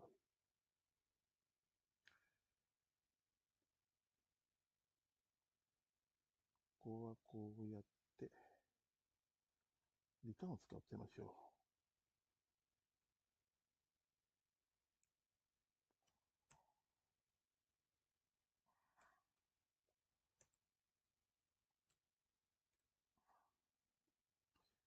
ここが、コンスト、コンバージョン。ここまでのは、それで分けるだけでいいかな。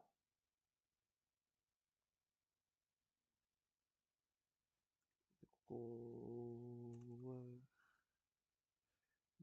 if、コン、バート、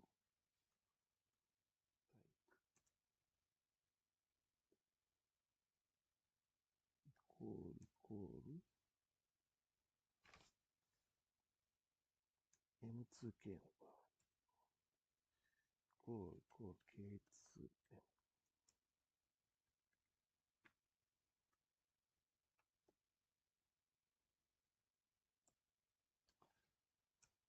K2M。else if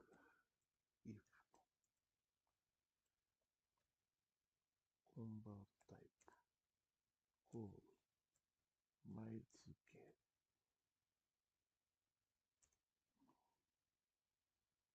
ずっと切ろ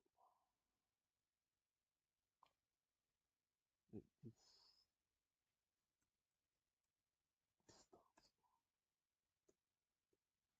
まず dist9 km で、const dist9 ここをこうやってこうやって、K2 リスト、my リスト、関数、リス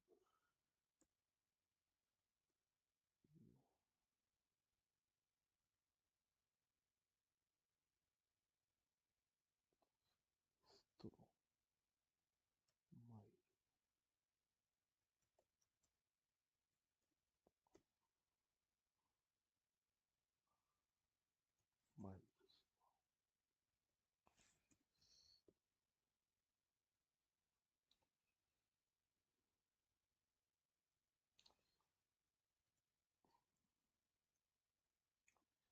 キロメーター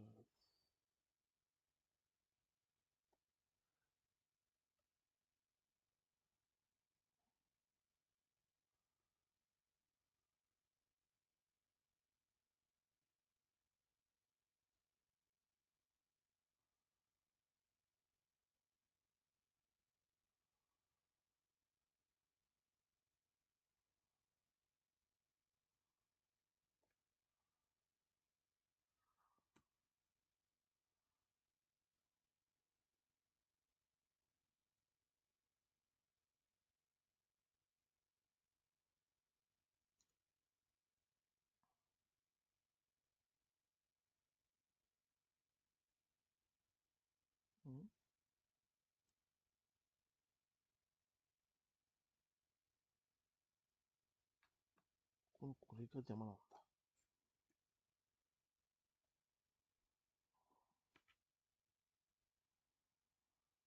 これでいいかな。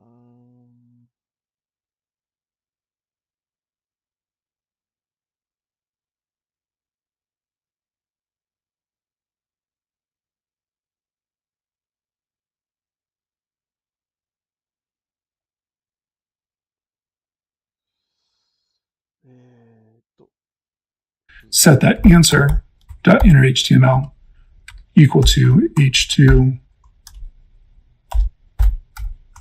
Whoops. h2, and in there I'm going to just say, please provide a number. Something like that. That's fine. So that will handle the error down there if somebody doesn't put in a number. But in here, what we're going to do is this is where we're going to do something different and see if you can think about what we need to do. We need to check to see what the value of this variable convert type is, because it's either set to miles or kilometers.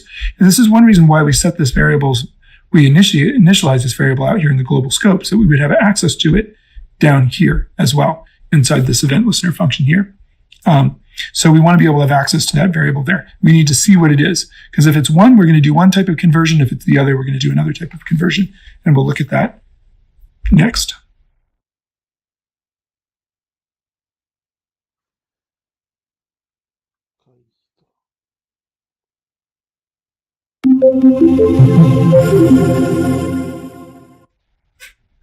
Okay, so now we need to actually do the conversion here, and based on which value this variable has here, convert type. So to convert miles to kilometers, the ratio is this, and to convert K to M, the ratio is this. Okay, so see if you can figure out what we need to.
Do inside this if statement to handle both the conversions. See if you can get it on your own. Pause this video and see if you can write the if statement you need in order to do this using these two values for numbers here. Hopefully you got something like this. If convert type is the same as miles, we're going to convert that there. Else, we'll convert the other one. So if it's the same as miles, we're going to take distance. We're going to have variable var converted, something like that, equals distance times this number here. Right? Now, we can put parentheses around that and then do 2 fixed to give us 3 decimal places. So that's what happens if we're converting to miles, whereas down here in the else, converted is going to be set to this value.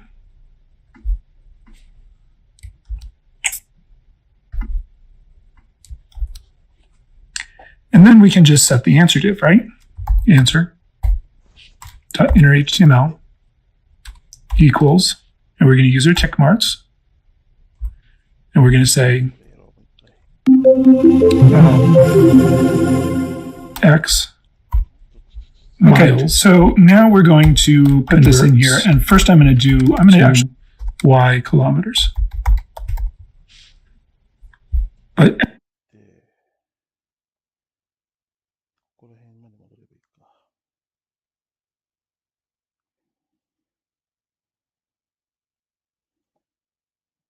down here in the else, converted is going to be set to this value.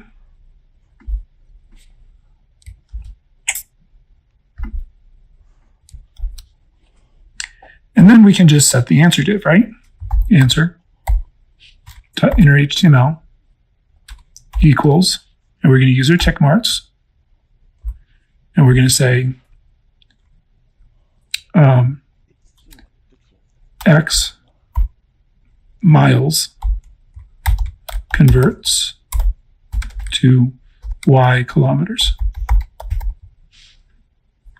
But X is now going to be not X, it's going to be $ curly braces, curly braces, and in there I'm going to put distance converts to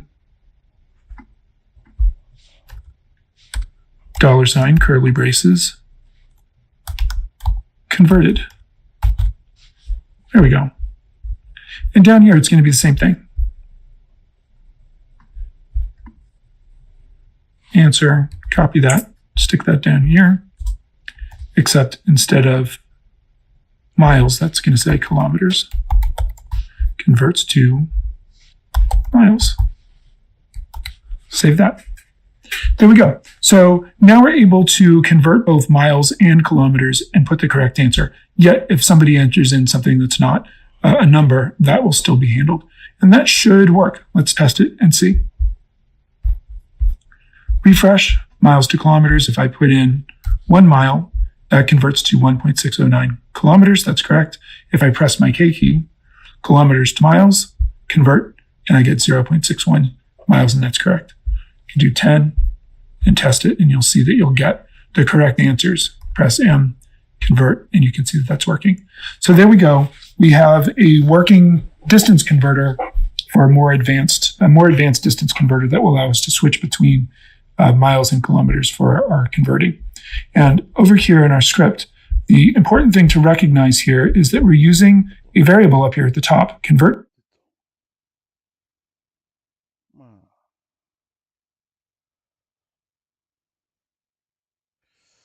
うちの方、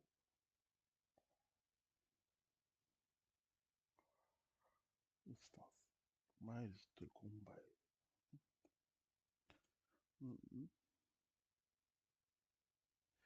はい、消えちゃうんだ。とすると、あそこはあれをやんなきゃいけないから。なるほどね。待って。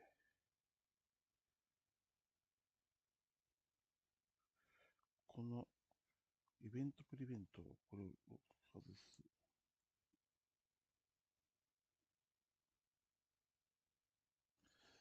これは、もう外していいかな。こ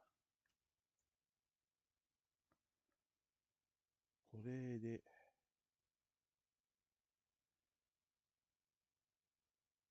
45マイルズとキル。リストマイルズ乗ってばね。どこでエラーが入るかな。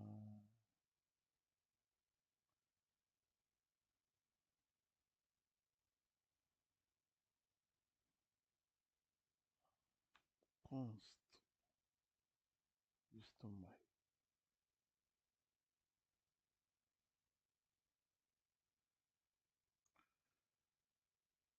ここはディストマイルになってるから、ここディスタンスだけな。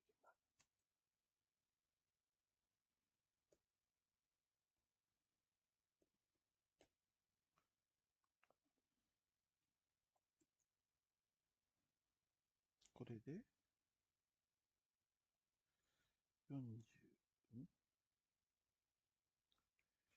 45。コンバートだな。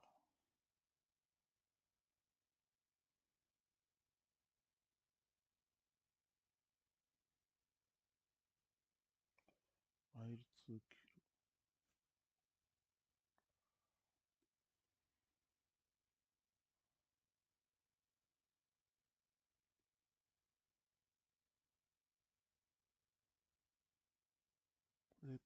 コンバートタイプ M2K。if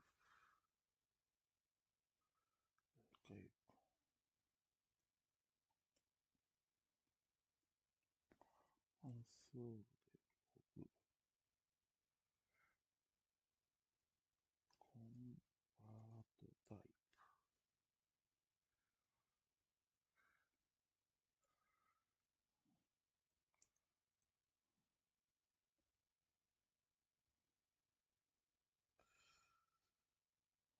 あ、そう、ここがディストマイルが抜けてるんだ。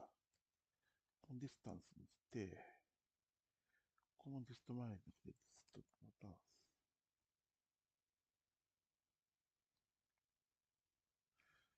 で、このコンソールログのディストマイルがいらないから捨てる。これでどうかな。ああ、違う、こっちが。We're using a variable up here at the top, convert type, and we're adjusting the value of that variable here based on the key that's pressed. こっちでは、45マイル、45キロメーター。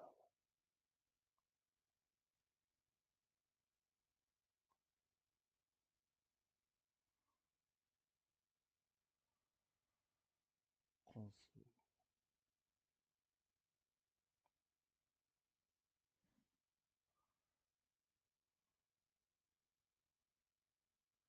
44秒おかしい。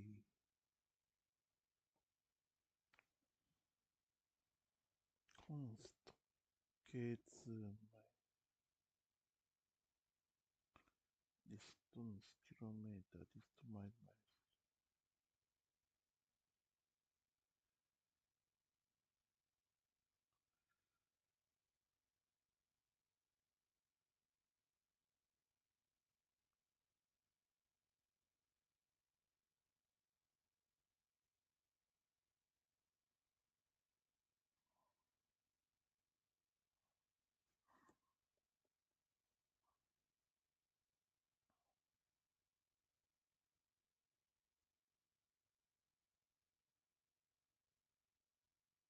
ディスタンス、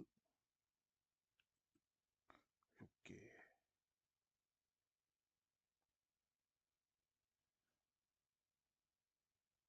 よいしょ。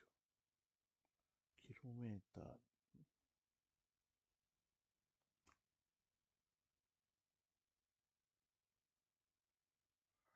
0、6キロメーター。エラー、please provide numbers。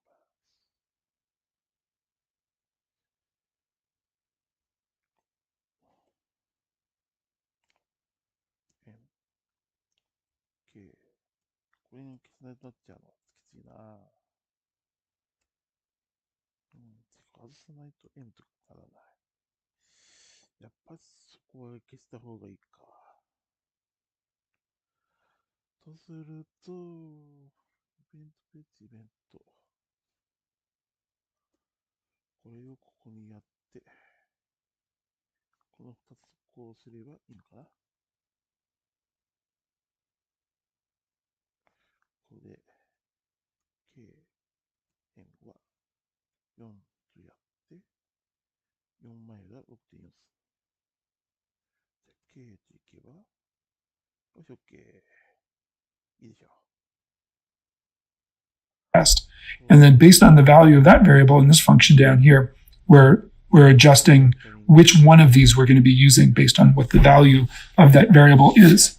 Now, this is where we're starting to get into some scope and some it's a little bit more complex because we're looking at a value that you need to get set in this function here and then access it in that function there. And we're doing that by defining the value up here.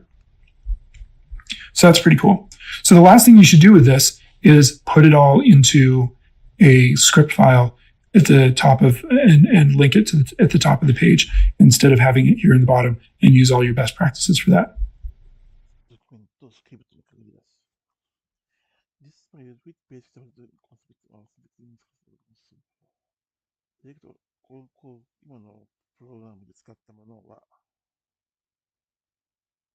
セレクションを作っ、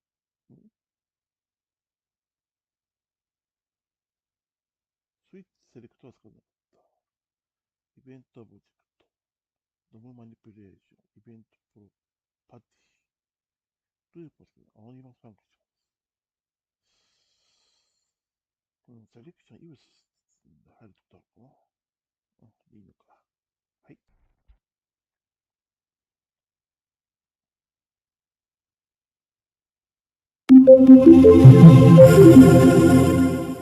最後。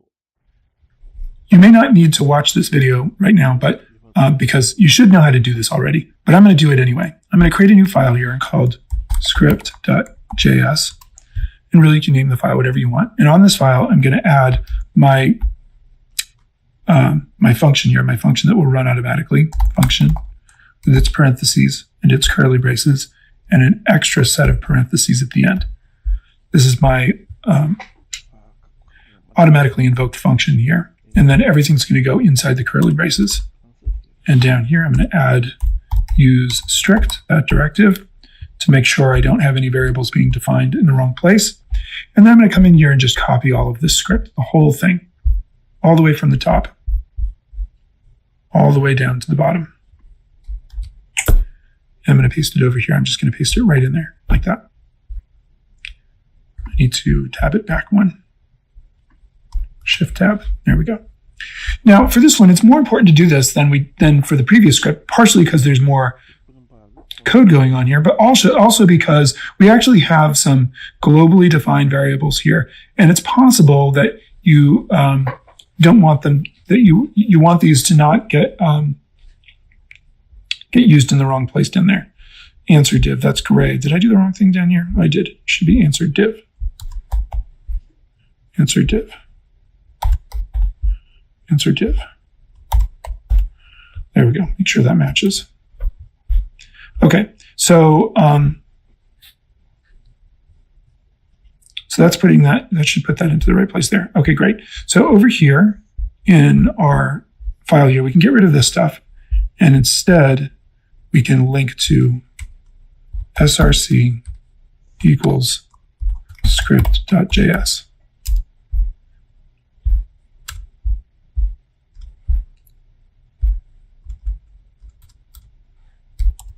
There we go. And there we have it. So that should work great. Now we could move this up to the top of the file here.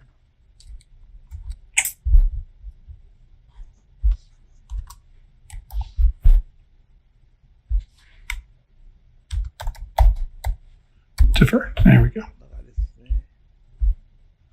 And that should all work just as well. So if I come back here and refresh this, distance 5, convert, that's working.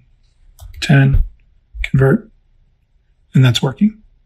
So, and I should be able to press miles to kilometers and do the other conversions as well. So that's all working perfectly fine and has been refactored a little bit so that this is all over here. Oh, the one last thing I didn't do is I didn't come in. Now this one needs to be let because that one's going to actually change values. But this one can be const. This one can be const. This one can be const. Const. And then down here,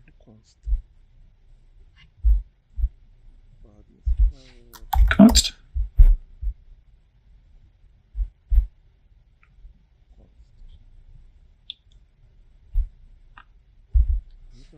Const and const.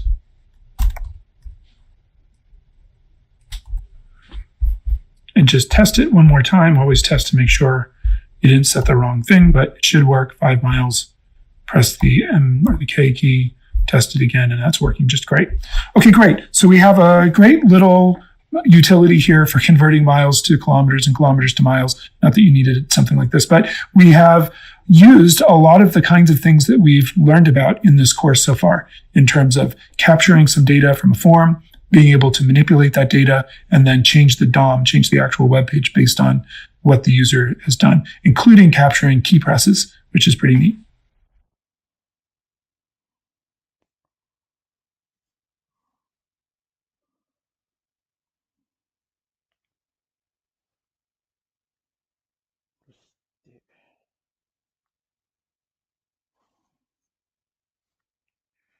アドバンストディスタンス。コンバート。どうしかな。まあ、もうちょっと時間かかりそうなんだけ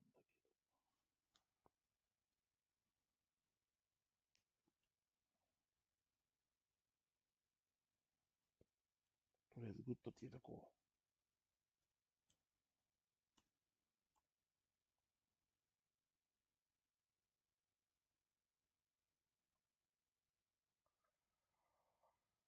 そしてバケーションディステネンスプロジェクトモジュールやった方がいいかね。じゃあ行きましょう。バケーションですね。これも保存。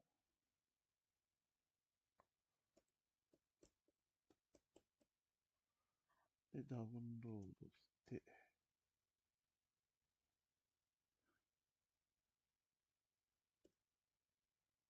展開して、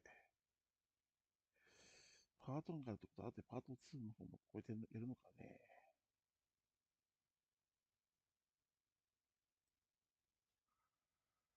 パー F4、モジュール4の3を展開。で、モジュール4の、バケーション、うんたらかんたらを、こっちにやって、03、バケーション、ディスティネーション、こっちやわ。パートナンプスタートがいらない。で、ここでなってるから、ここも CSS、JS として、CS スタイルは、スタイルズになっている。JavaScript は Script です。インデックス、スタイルズイコール CSS。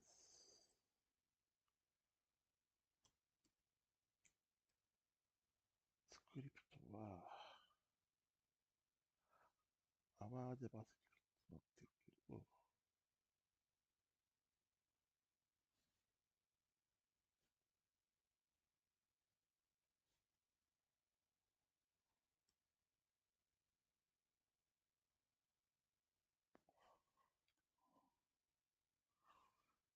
で、ディファーとして、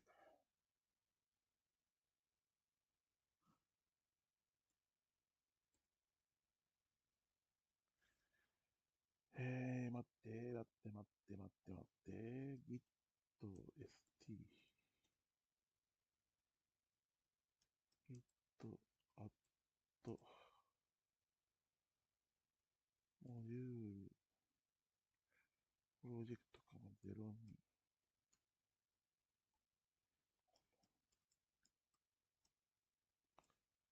これでゴミットしよう。ゴミット、アット、リプト、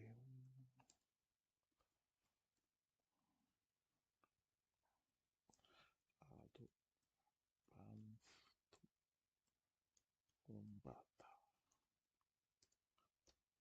完成と。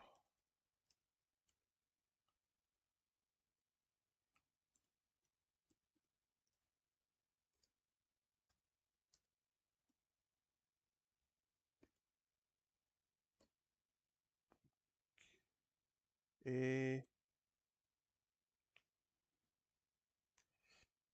うん。あと、どの構成が JavaScript。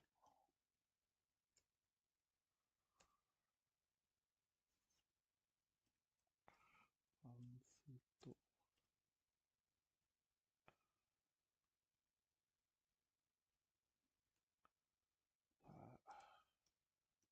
作成。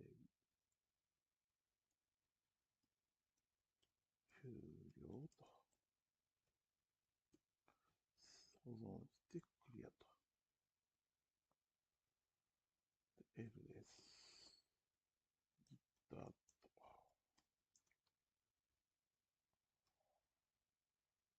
コミット。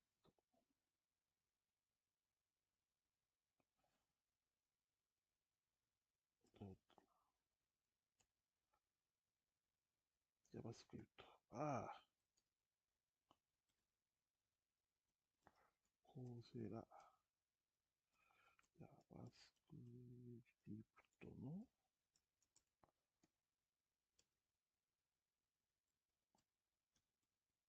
ケーション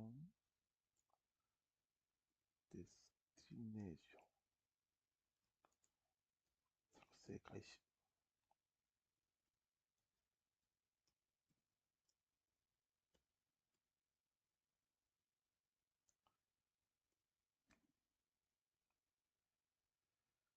で、終了としてもらって、次の。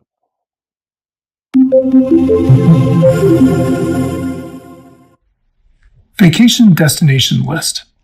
For this part, we're going to be building the HTML and CSS for this vacation destination wish list app. For lack of a better word, we'll call it an app. It's not really an application in that it's not really that sophisticated. There's no database involved or anything like that, but we'll call it an app for lack of a better term, if you want to think of it differently.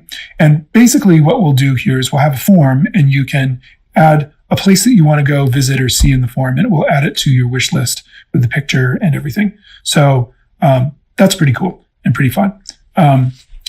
But before we get there, we need to build up the HTML and CSS. And in previous projects, I've given you the HTML and CSS done.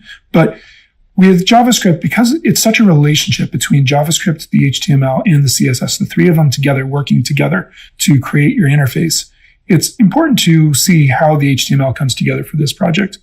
It's not super complicated, but it's definitely more complex than the previous projects we've done, the distance converter projects and those kinds of things. So this is a really great capstone for the end of the first course, which will really bring together everything that you've learned in this course so far. And again, we've got 3 more courses to go after this, so you'll become an expert with JavaScript if you keep going. But let's start here. Okay. The user is going to add some information to the page here, and including a URL for a picture. But if no URL for a picture is provided, it will put a generic image in there for them.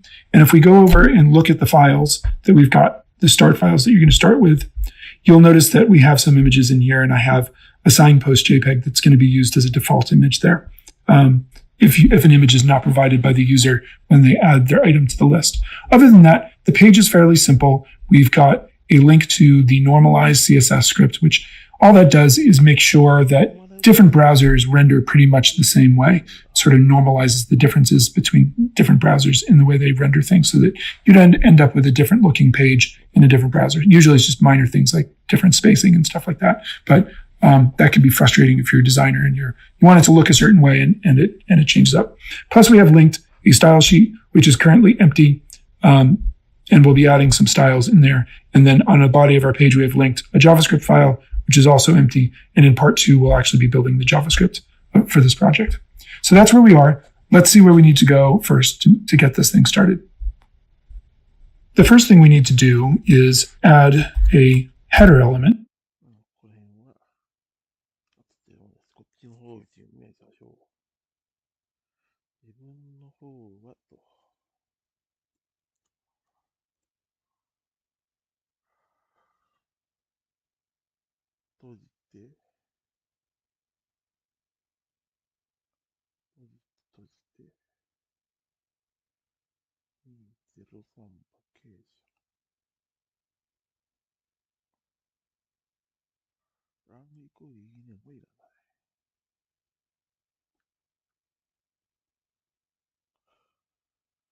これもビューティファーが入ってないのか。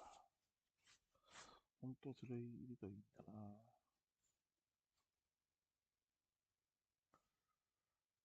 よし。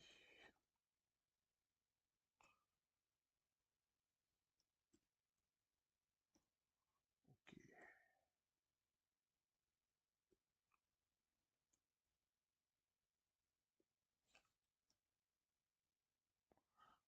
入ってる。そこまで見えてないだけか。OK。あとはここ。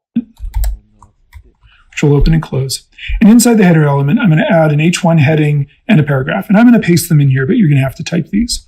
So the H1, vacation destinations wish list, that's going to be our main H1 for the page. Should have your web pages should have a main heading, if at all possible, that Google will search and index and that kind of stuff. And then I've got a follow-up paragraph. Found exciting places to visit on your next vacation. Fix my English there. Places to visit on your next vacation. Use the form below to add them to your wish list. Probably should put a period at the end of that paragraph too. So there we go. So we've got kind of a place to start here and a little bit of language to get us going. Once you have that done, after the header, add a main element. And inside the main element, we're going to add a form, which is going to open and close. And then inside the form, we're going to add a button, which is going to open and close. The form needs an ID. And the ID that I'm going to use, and you can use something different if you want, but because this one's a little bit long, but it's kind of descriptive for me. So I'm going to use this ID. Destination underscore details form. No spaces. Destination details form. And then the button is going to get a type attribute. Type equals quote submit. There we go.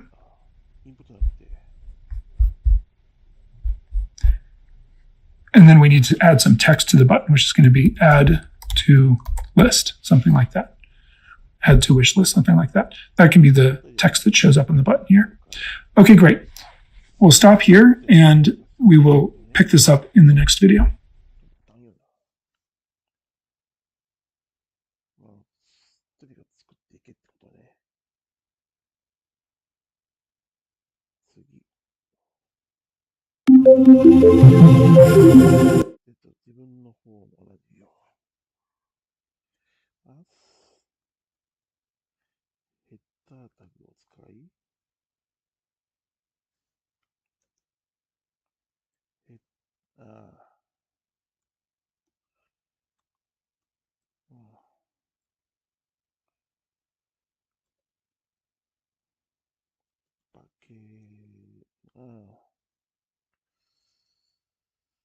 これ、ヘッダーにバケーション、デスティネーション、ウィッシュリスト。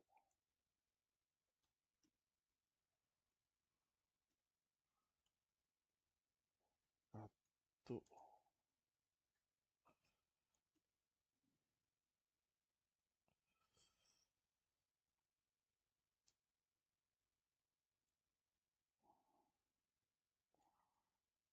バケーション、デスティと、デスティネーション。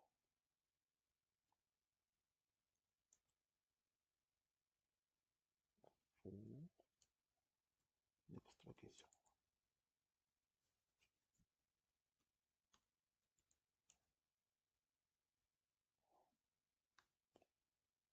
To wish list. Use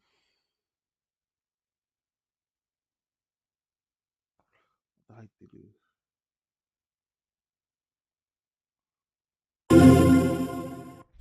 Next, we'll add two. Found exciting place か。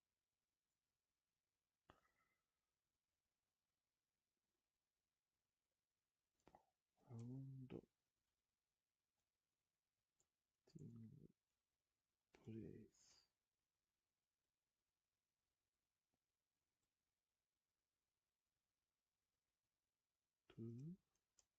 To visit on your next vacation.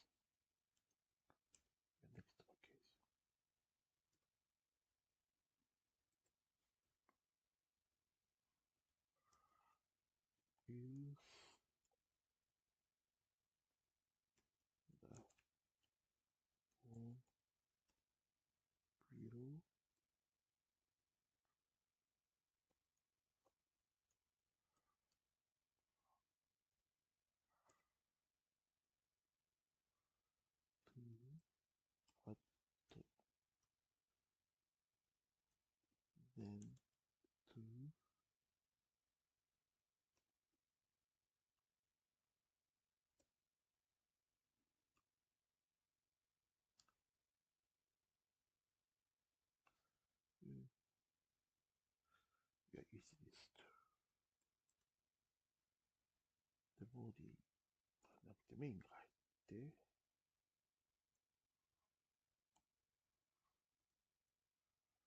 プラス4、ID イコール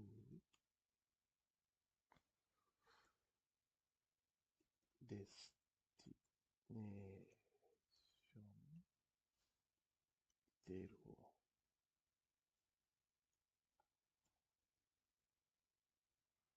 そしてあとタイプイコールサブミット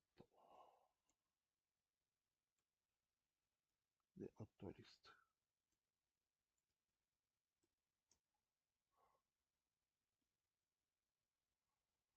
リ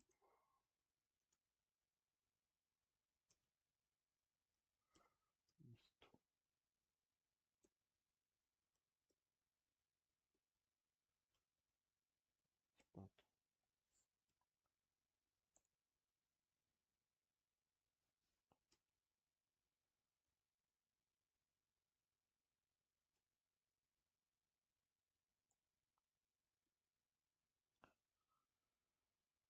で、これで、オープン、リッチブラウザー、プロ、見えないよと。ちゃんと入ってないよと。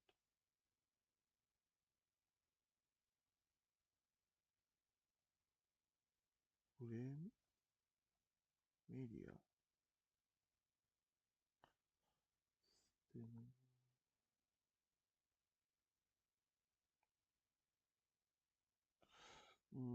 機種はあれですかな。そしたらこれはライブサーバーで、ライブサーバーで127を読み込み可能にして、スクリプトとクラウドフレアの CSS を読ませる。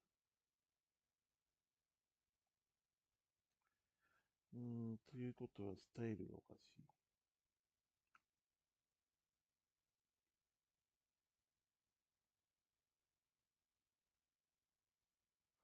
も入ってない。クリプト JS。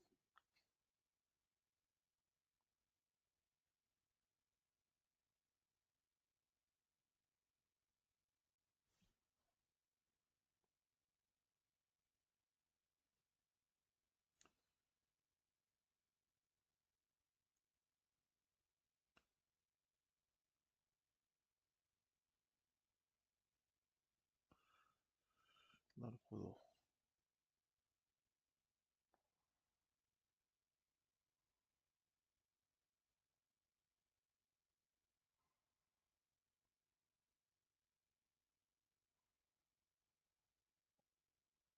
じゃあ続きて。Fields. One is going to hold the name of the destination, and the other is going to hold the location of the destination. So each of these fields needs a label element, destination name, and that takes a for attribute, for name, and that for attribute connects to the ID of the input that goes with it. Input type equals text, ID equals name. And then also we want to make sure that users use this, so I'm just going to put required. Now, your browser has to support this for this to actually work, but rather than build in some form validation, which we're going to do in the next course, we'll talk more about form validation, but here we'll just use the built-in browser form validation, which isn't perfect, but it'll help. Okay, so now we've got a field here that is required that has an ID that's going to match the for attribute, and it's typed text. Okay, great. And then we're going to need another one, label for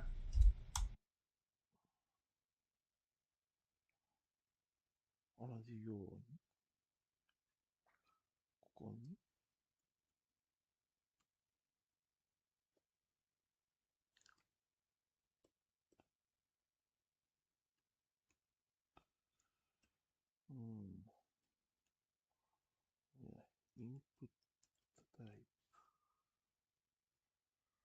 コールテキスト ID イコールネーム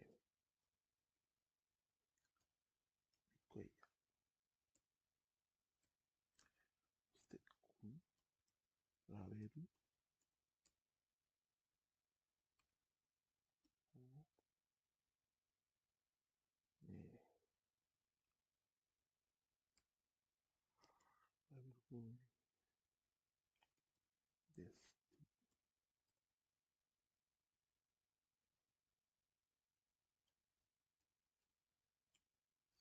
ションね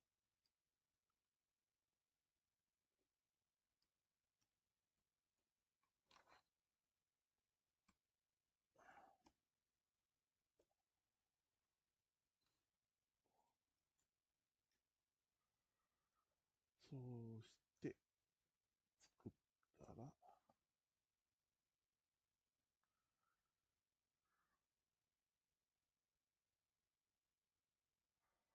オープンブラウザこれだって連携したりされていいような気がするな。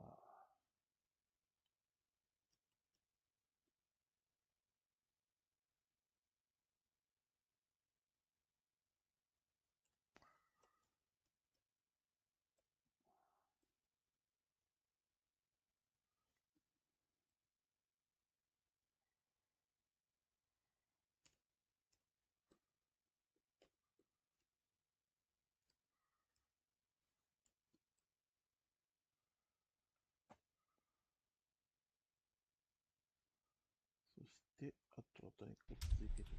location,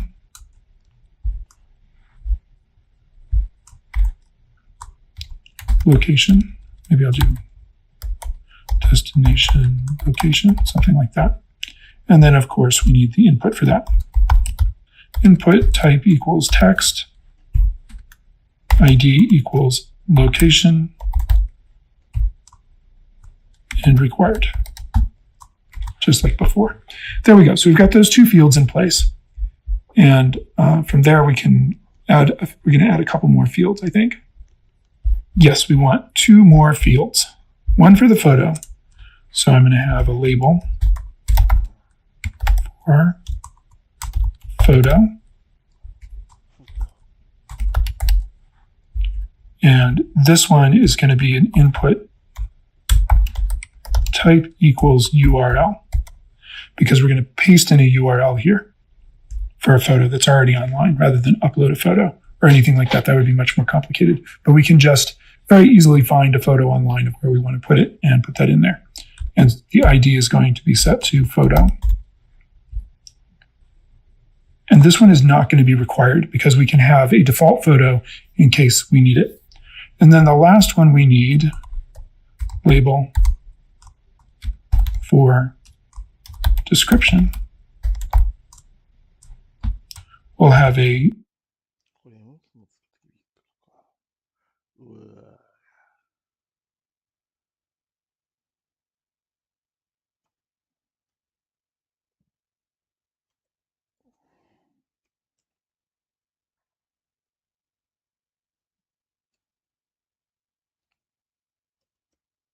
ラベル4イコールロケーション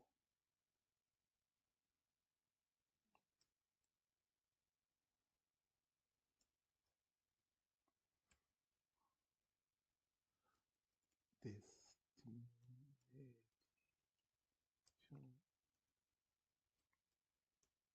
ケーション just input type equal text ID equal location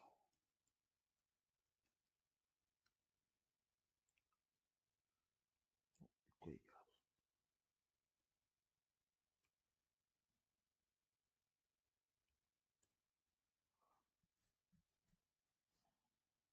そして次はラベル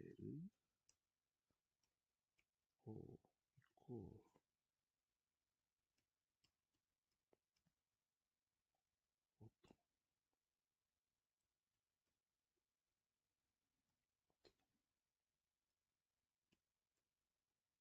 インプットタイプイコール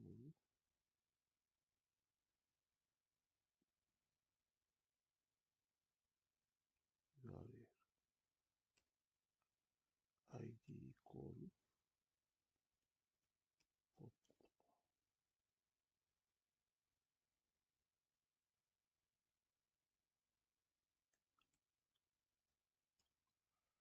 で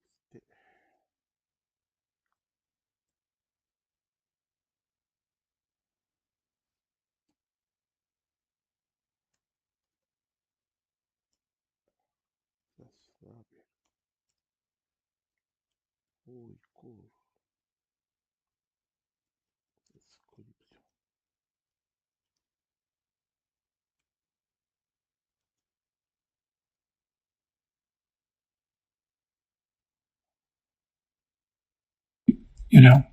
location or destination description. And this is going to be a text area.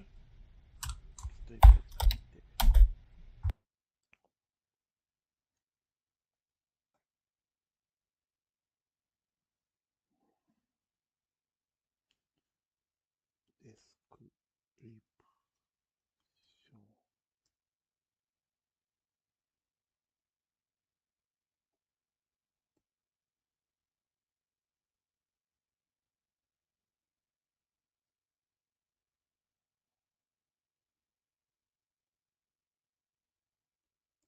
でテキストエリア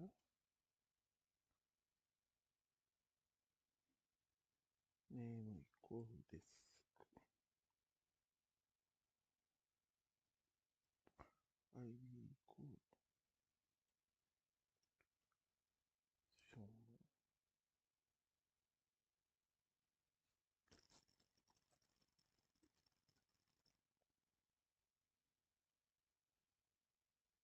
続けて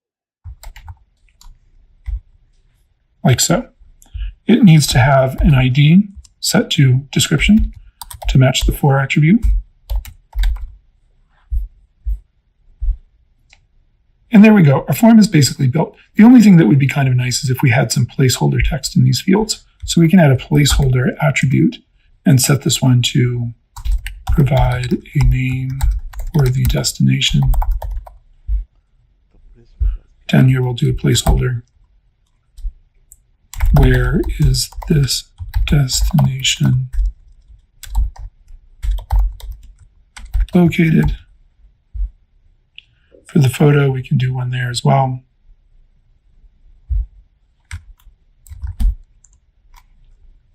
Provide a URL for a photo. And for the description, what is, or maybe just next, we'll add two fields. One, and initially this H2 is going to have a value set to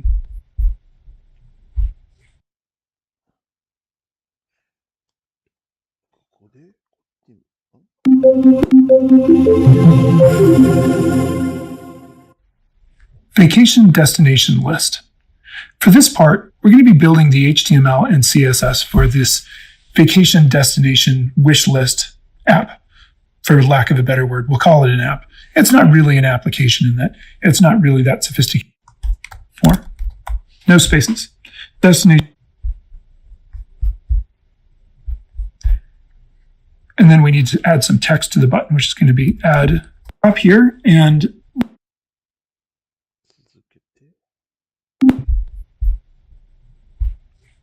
enter.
プレイスホルダーイコールwhere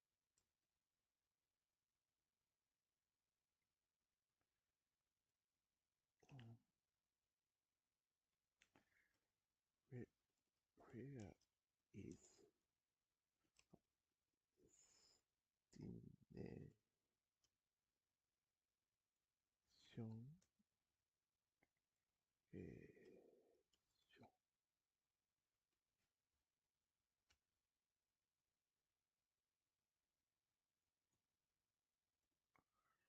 レイスホルダー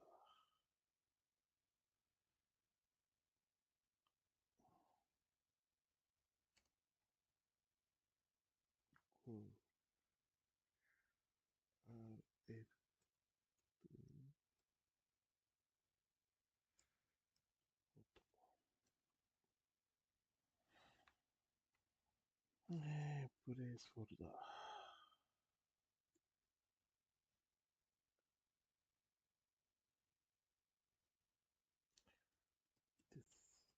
describe the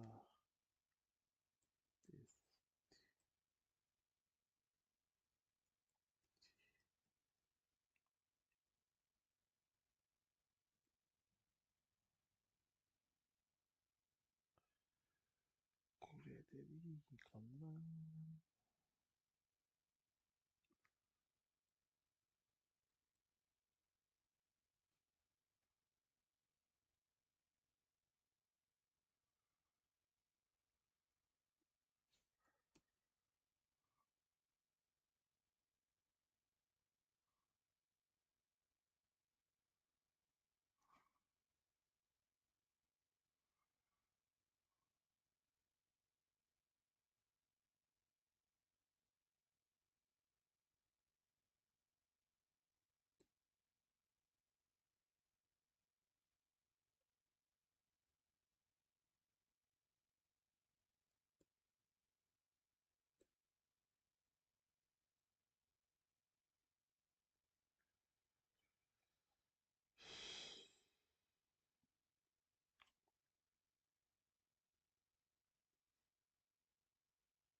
こんな感じになります。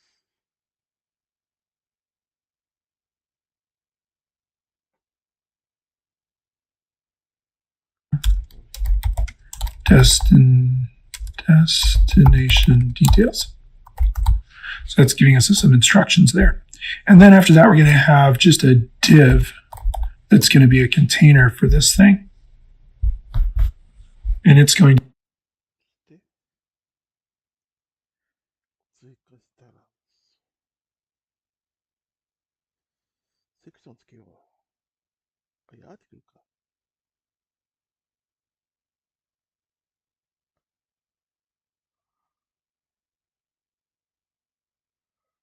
で、メインの次は、スラッシュ、アーティクル。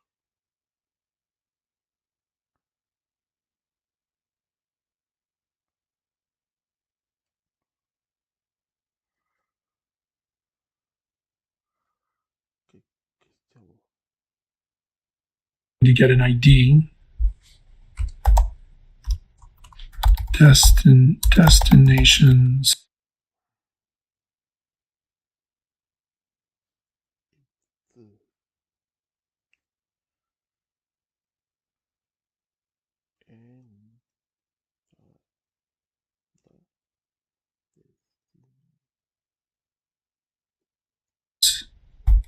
Container, like so. And this div is really going to have in it, the content generated by JS. So that's going to get the content that JavaScript is going to actually generate is going to go inside this container. And I believe that pretty much finishes the HTML that we need for now. That'll pretty much finish us off for all the HTML we need. Save the file, and then let's just go take a quick look at it over here. If I refresh this, you'll see it doesn't look like much. It doesn't look very good. We don't have any styling in here yet, so we'll do the styling next.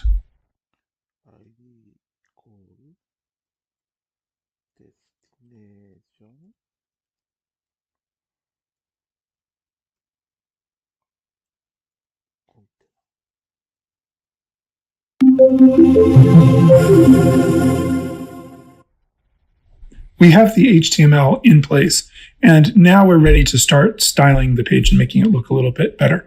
We have the normalized script up at the top of the page, which will help smooth out the differences between different browsers. But beyond that, personally, I find it helpful to zero out some margins and padding on some elements and then add them back the way I want them in order to get them to work. So I have here a few reset CSS things that I think are kind of helpful in general. And this is just my own personal preference.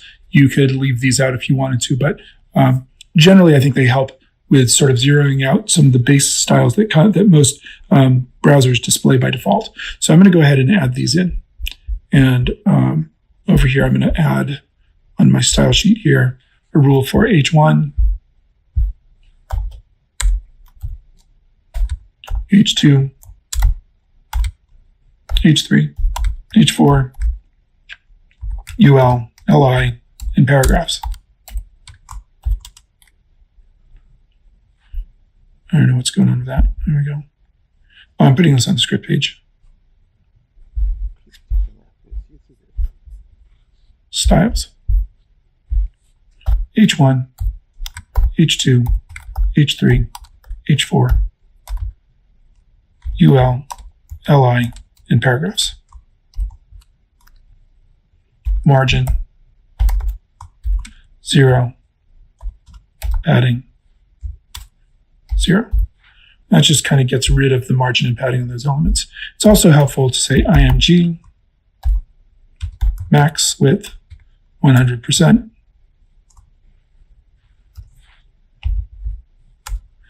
I think that's kind of helpful to make sure images don't bust out of their containers. If you if you put an image in for a URL that's too big to fit in the container, it'll overflow it. We don't want that to happen. So we'll set that as well. And then I also have over here just some styles for the body. I'm going to set the font to Arial. Arial is the font that most computers have, so that'll work pretty well. And I'm going to set the color to a dark gray, the color of text to a dark gray in this space. I think that's kind of helpful to make sure images don't bust out of their containers. If you if you put an image in for a URL that's too big to fit in the container, it'll overflow it. We don't want it back the way I want them in order to get them to work. So I have here a few reset CSS things that I think are kind of helpful in general. And this is just my own personal preference. You could leave these out if you wanted to, but generally I think they help with sort of zeroing out some of the base styles that most browsers display by default. So I'm going to go ahead and add these in. And over here, I'm going to add on my style sheet here a rule for H1, H2, H3, H4, UL, LI, and paragraphs. I don't know what's going on with that. There we go. Oh, I'm putting this on the script page. Styles. H1, H2, H3, H4, UL, LI, and paragraphs. Margin, 0, padding 0. That just kind of gets rid of the margin and padding on those elements. It's also helpful to say img max width 100%.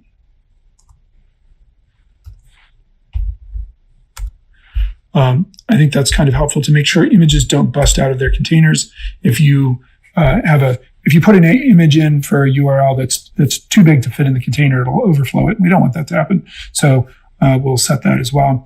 And then I also have over here just some styles for the body. I'm going to set the font to Arial. Arial is the font that most computers have, so that'll work pretty well. And I'm going to set the color to a dark gray, the color of text to a dark gray in this basic rule here. So let's just add that really quickly as well.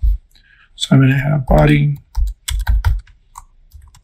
font dash family, Arial, and color pound 333. And already you'll see that the page is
そして、またログインになってる。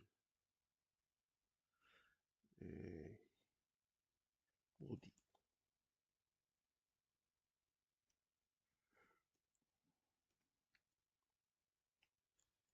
カード。フォント。ファミリー。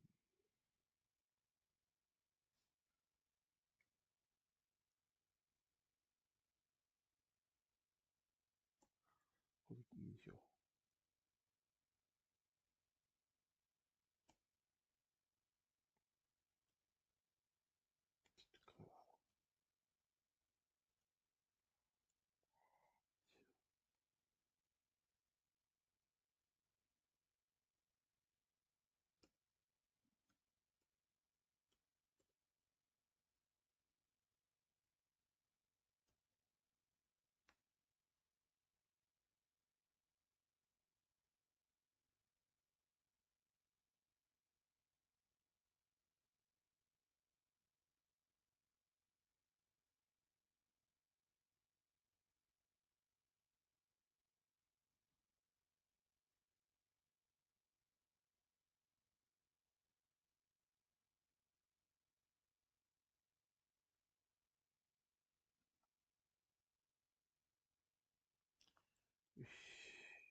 なんとなく。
Starting to come together a little bit with some of that styling. There we go. Notice that we've lost a bunch of the margin and padding on those things. Okay, great.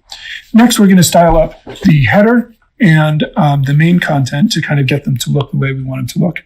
So header, I'm going to set the padding, background color, text align center, the color of the text in there, and then the margin on the bottom.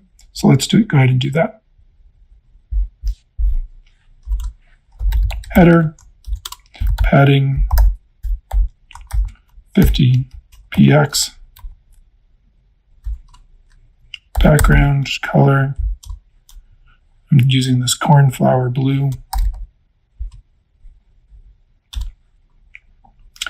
We're setting the color of the text to white, text align, center, and I put a margin on the bottom, margin bottom 20 px, and anything else that I did over here.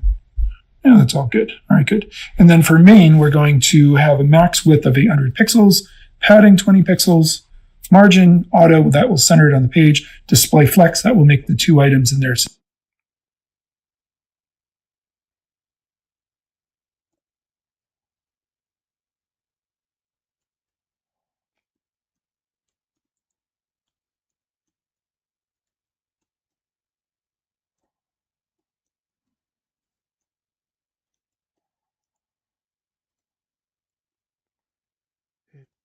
パディング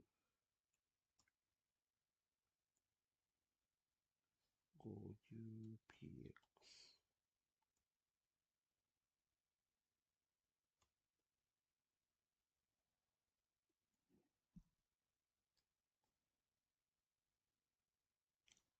バックグラウンドがある。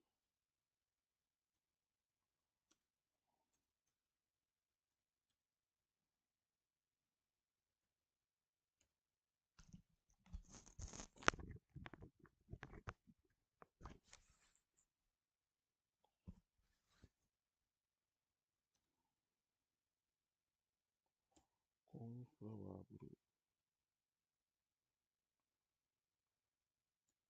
テキストライン。どういう書くかよ。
ホワイトのマージンボトムラインピケス。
時間眠い。もうちょっと頑張れ。メインは、マックスバーウィッツ800%。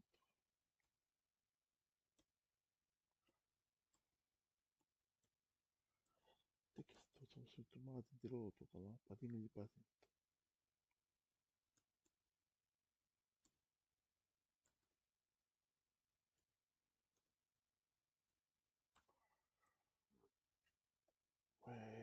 マージンが、オート。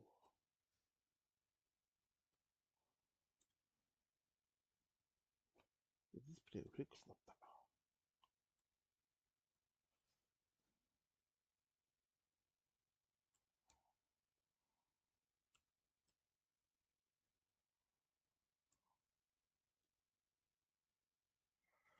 ジャスティファイ。コンテント。ユーザーじゃない。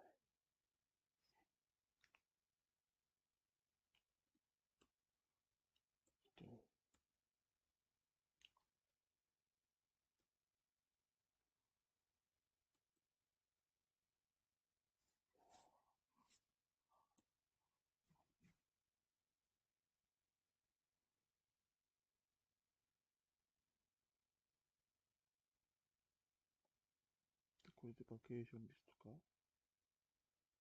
ああ、真ん中で動いた。カラーとか色が確率やってないからな。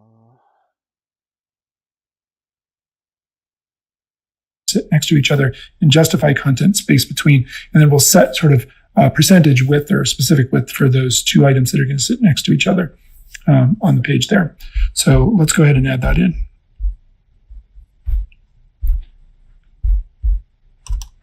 Main max width 800 px. It's kind of a narrow page, but that's okay for what we're doing. Display flex. That turns it into a flex box. And I did some stuff with margin and padding. What did I do here? Padding 20 pixels, margin auto. Put that above, actually. It doesn't really matter, but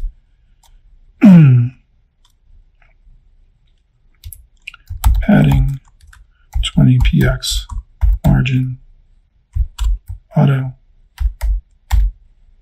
There we go. And then with display flex, we'll do justify content space between, which will put a gap between those two items. The two items that are going to go next to each other are the form on the left and then this article on the right. Those become flex items. They're going to go next to each other to sit next to each other in our design. So just like that, even with just those two rules, you'll see it's starting to come together a little bit there. Not very much yet, but it's starting to come together. Okay, great. We'll pick up the styling in the next video.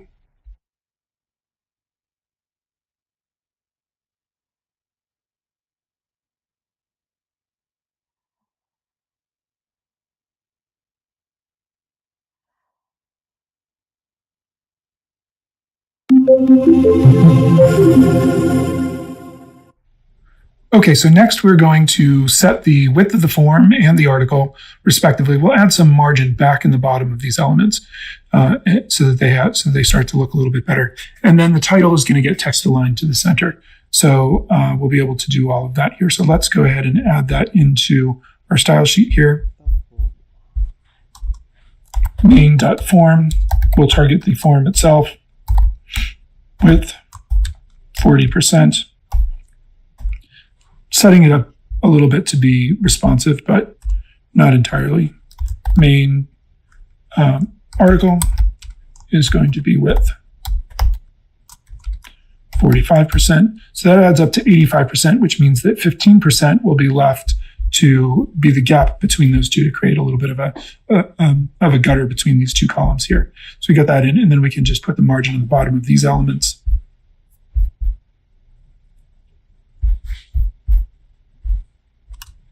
H1, H2, H3, H4.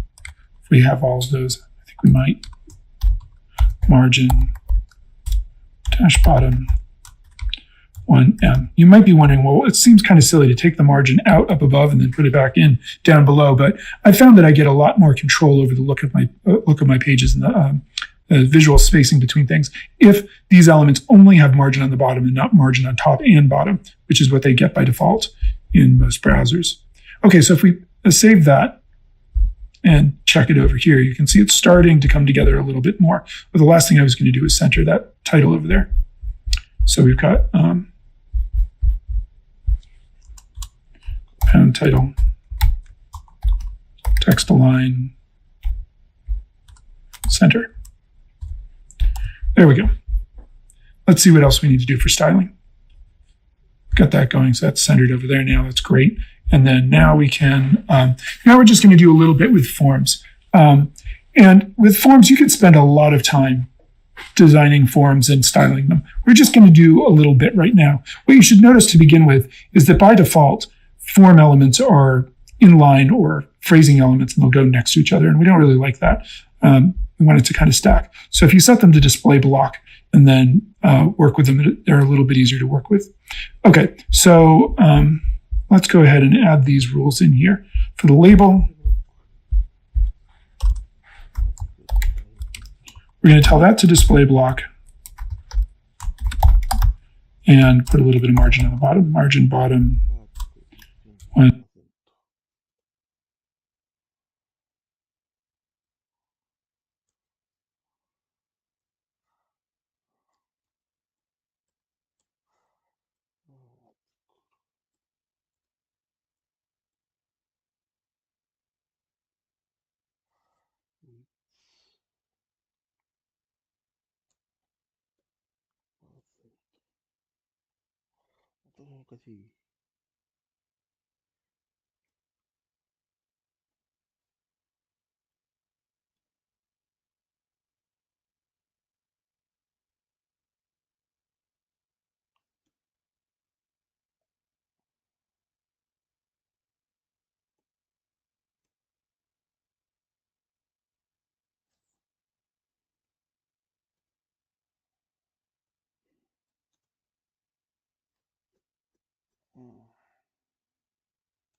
シャープタイトル。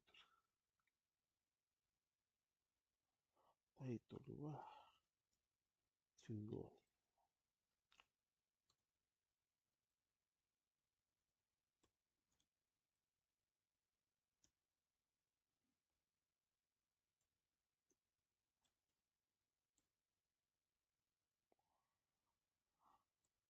ラベル。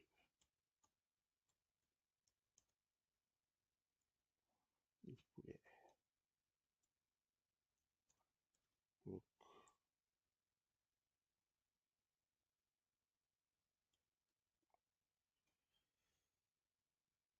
マージンボトム。1。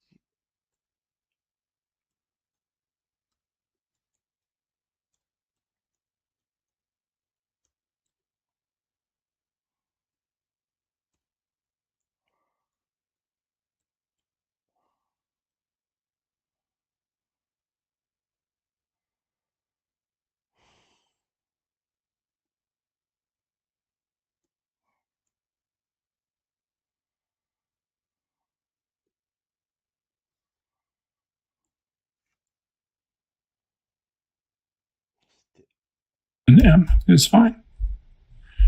That's cool. So that'll work. And then for the other thing, we've got input. We've got the text area. And we've got this form. What did I have over here? I called it, just the destination details form button. So this is just the button inside the form. And I'm being specific because we might end up with another button later. And destination details form button.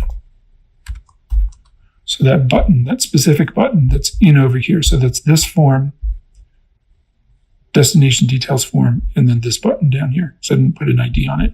So being kind of specific there. And what we want to set is just display block width 100%, margin bottom 1M. I'm going to put a little bit of border on it with a sort of medium gray and some padding and box sizing border box.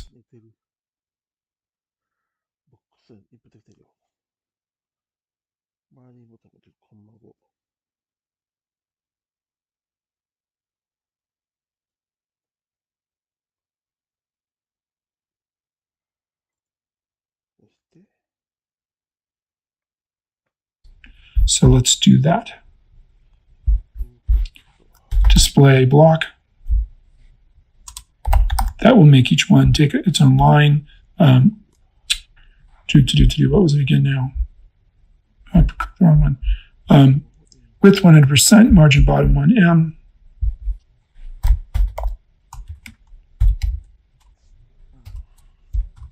Margin dash bottom 1M. We've got that. Border 1px solid pound 666.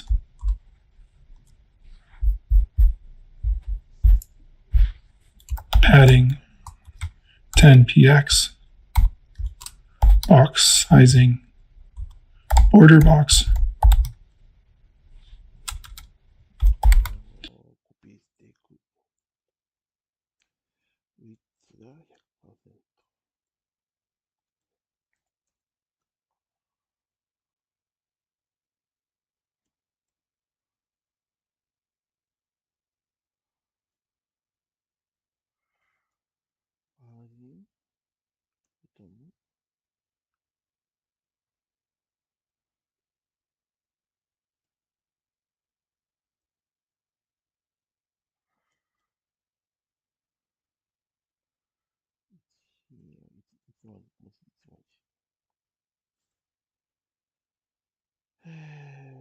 Border 1 px.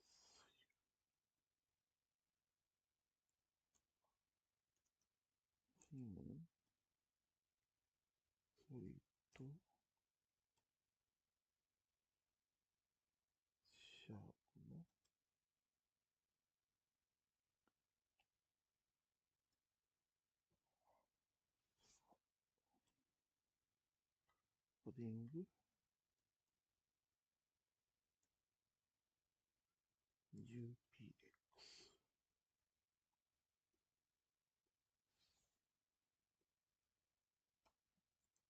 Box sizing.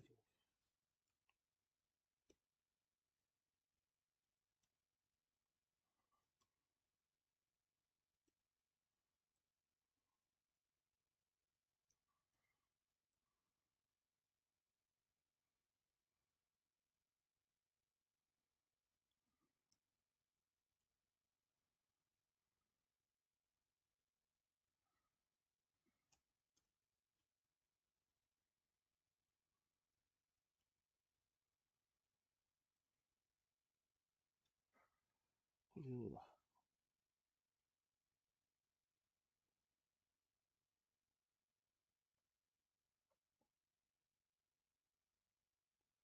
OK に入った。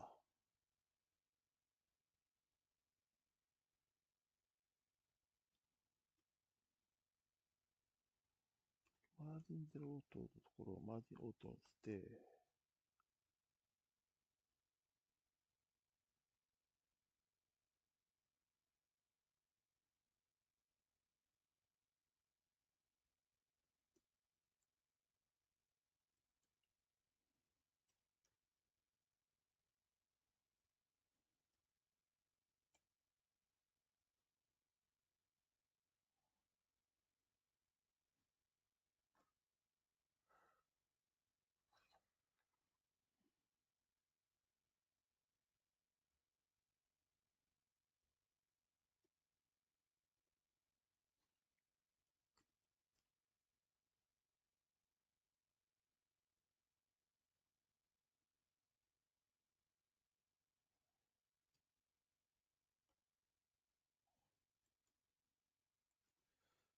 こうすると、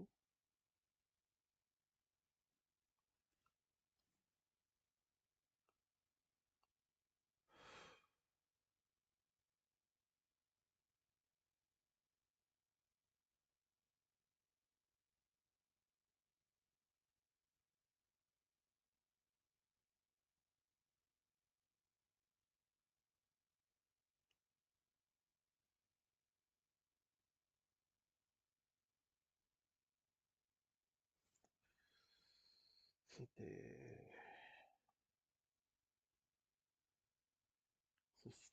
What box sizing border box does is it makes the padding and the border part of the width of the element. Remember, we set the width to 45%, so we don't want to extend it beyond that size there. All right, cool. Let's take a look and see what that looks like over here.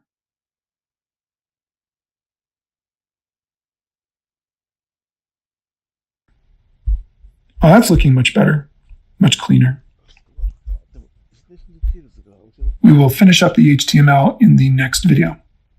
I mean, the styling.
In the next video.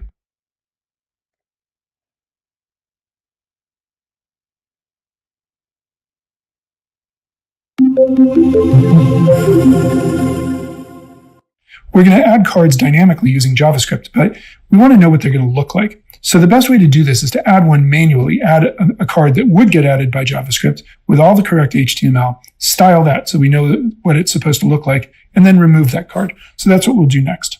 So we're going to start by going back and adding just a little bit more HTML. So we need a div with a class of card and an image with a signpost. And then in there, we're going to have the card body with an H3 and an H4 and a paragraph and a button. So we do have another button here.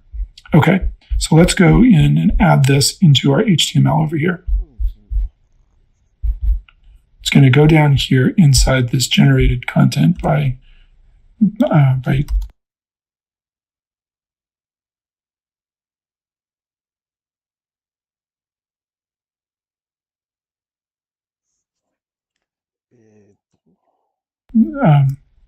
JavaScript here. We're going to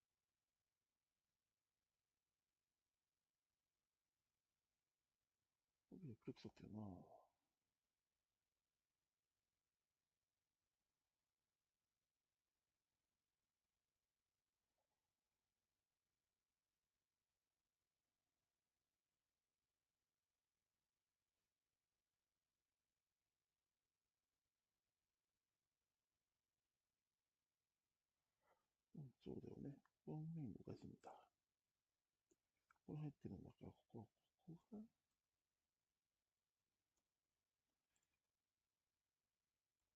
これだな。これで、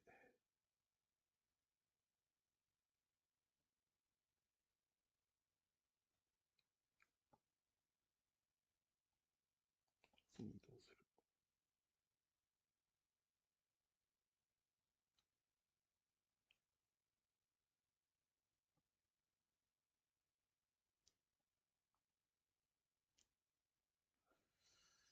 そして、do div class equals card. This has to be a class because we're going to have multiple cards, right? We're going to have multiple cards on the page. So you can only これで git st として、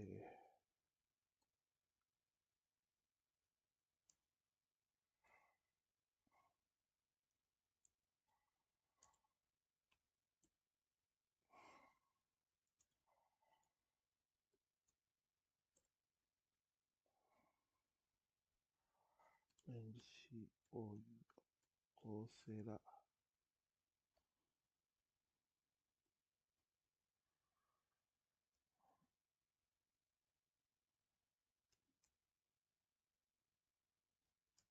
JavaScript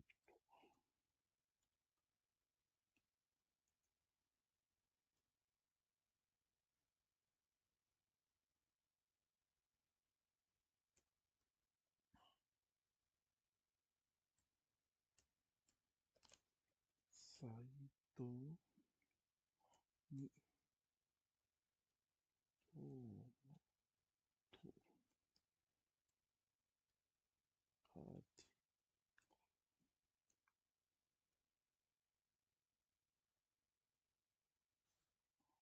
を追加と。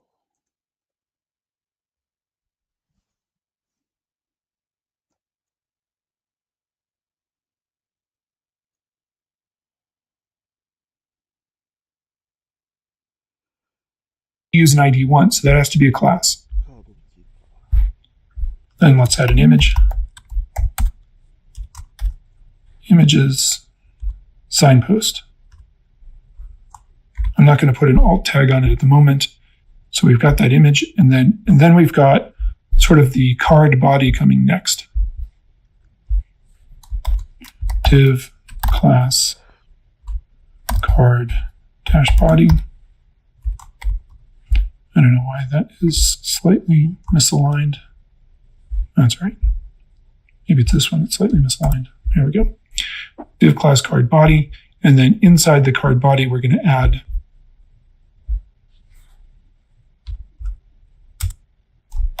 H3 destination name. And then we'll do an H4 destination location. And then we're going to add a paragraph P with a class set to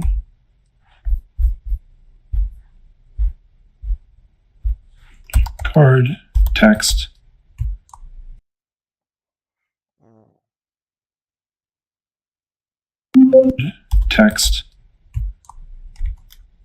destination description. And then we're going to add a button that will allow you to remove the card if you need to. We'll have a feature that will allow you to take a card off. So we'll add that button in there. And I believe that's what we need for the HTML. Let's take a look over here. Yeah, there we go. All right, great. So we've got all of the HTML for that card in. It won't look particularly good. Let's see what it looks like.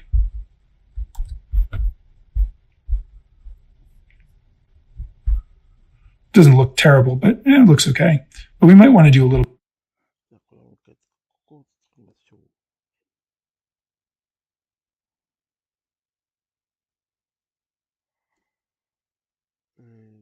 div ID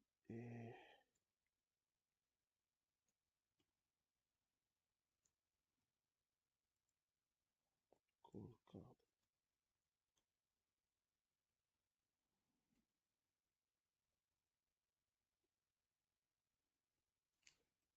さあ。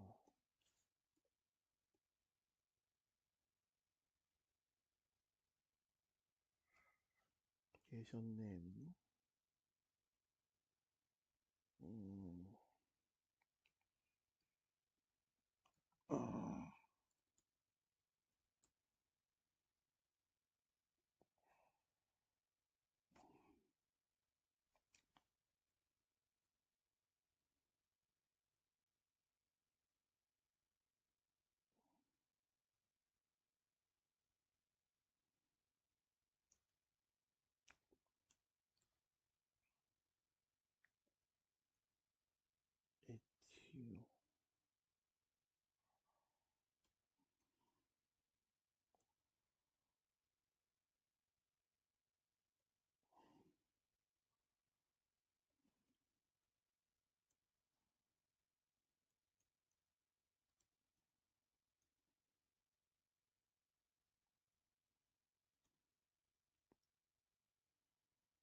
そして、A little bit more with it. I think it's why it is helpful to manually wipe it on the one. Okay,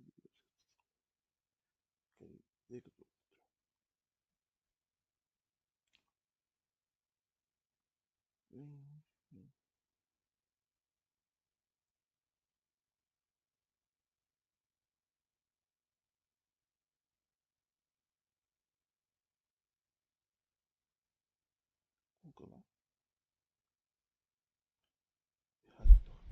Actually, it's fine for now. We'll leave it the way it is. We've got kind of our basic card in there. Although I do have a background color in there, don't I? Let's add that. Let's add.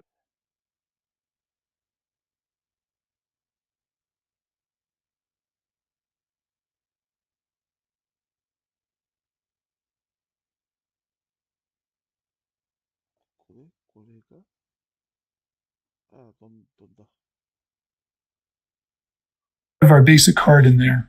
Although I do have a background color in there, don't I? Let's add that. P クラスイコールカードバーテキスト。これビューで作ってるのかな、本来は。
最高テキスト。そして、ここも、インプット。タイプイコール。いや、違うな、バトンでいいや。バトンのリムーブ。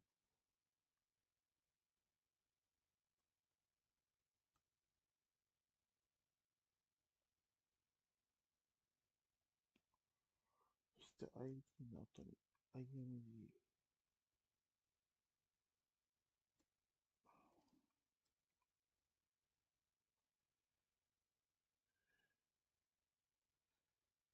イコール。イメージスラッシュ。サインプスベック。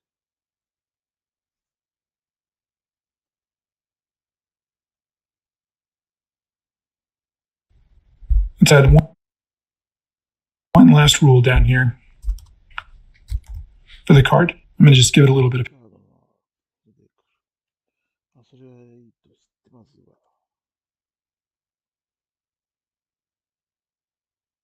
これのここをカードのスタイルで作ると。Padding, set a background color, and set some margin on the bottom. And that should look good. Let's take a look at see how that goes. There we go. So now we've got a card.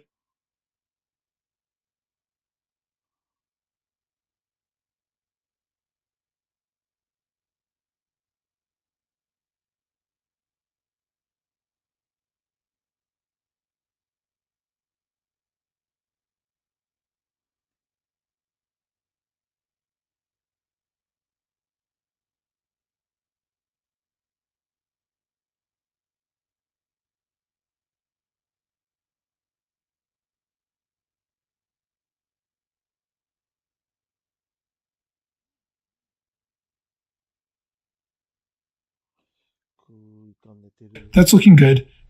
Ultimately, these are going to be put in through JavaScript.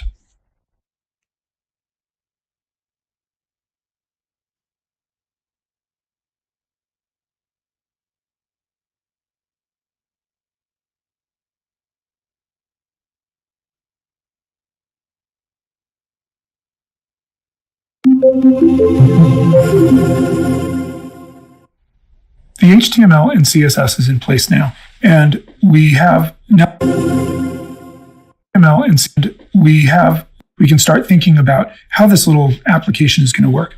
Essentially, user is going to type in a name and a location and provide a URL for a photo and a little bit of a description here, and then that will get added. That card will get added to the list over here. But let's take a look at a little bit of a flow chart to sort of see how this is going to work and how we're going to kind of make that all work out here. So over here on the right side of this page, you see we have a little program here that when it starts, when somebody fills out that form, we're going to prevent the default form submission. We're going to get the value from that destination name, the location field, the photo field, the description field, and then we're going to clear out the fields on the form, create a card, create that HTML, and check to see is the destination list empty? Is the destination list empty? If it is, then we're going to change the title on the destination list up at the top. If it isn't, then we'll just append the card to the container. In either case, we'll append the card to the container, and we'll be able to move on from there.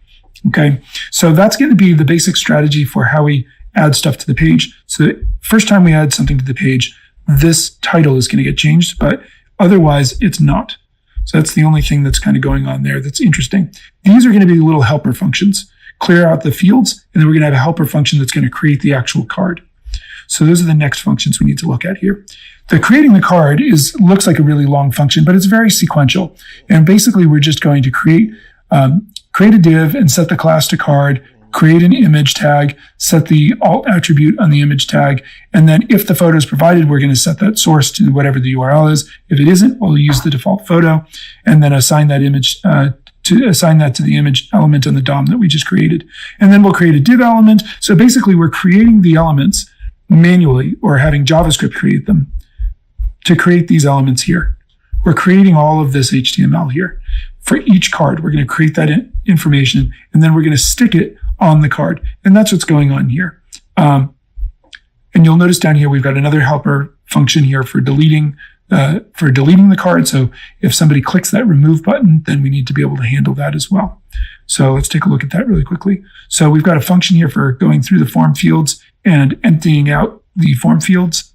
And then we've got a little function here for deleting the card if we want to delete the card. So we've got a number of pieces here to write in our JavaScript to create this little application, this little functionality for this destination list. And that's it for part one. We've created the interface that we're going to be using. And you may be wondering why we spent all this time in HTML and CSS. But it's really important to understand how the HTML and the CSS interact with the JavaScript, because all three come together to make the full interface and to make all the functionality work. So I think it's worth taking the time to build the HTML and the CSS for this project so you understand what's going on and how the JavaScript is going to manipulate that HTML and CSS in the end to make the final product.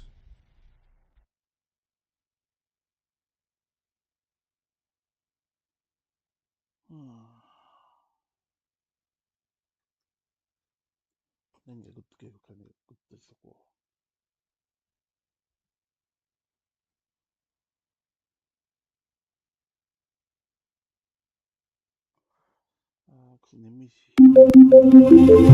The card, and that's what's going on here.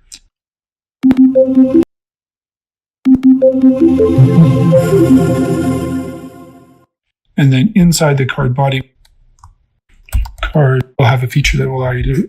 It's fine for now. Actually, it's fine for now. We'll leave it the way it is. We've got kind of our basic card in there. Although I do have a background color in there, don't I? Let's add that. Let's add one last rule down here. Display block width 100%.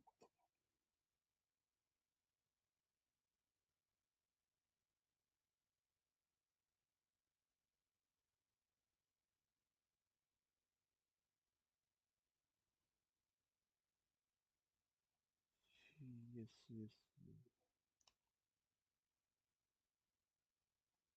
シンソリッチ DNVP ボックスでどうだろう。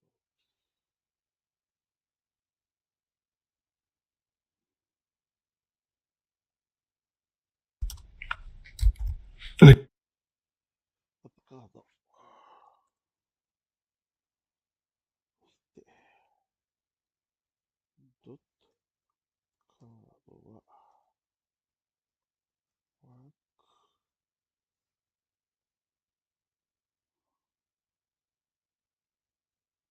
コン、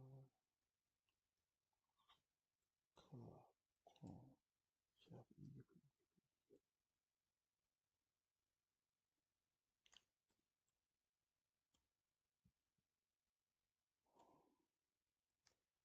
EF。PA パーディングコロン 20px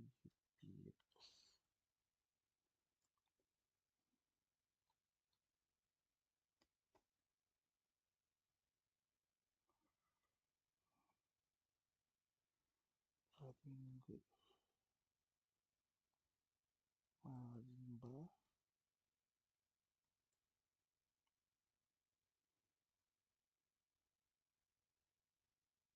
パート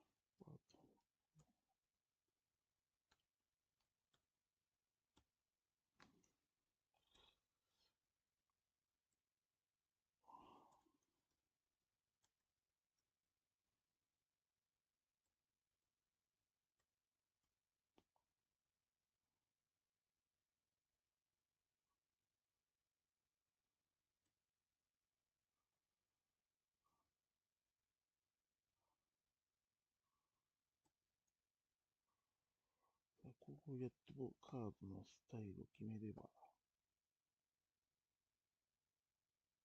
まあいいでしょう。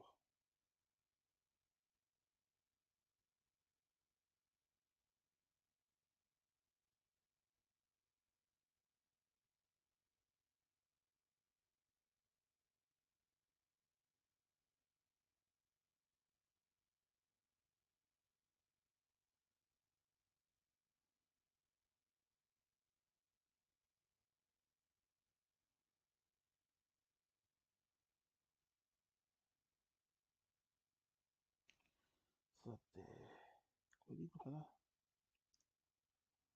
じゃあいいでしょう。ここまでやったから、JavaScript は後にして。もう眠くてやっとられない。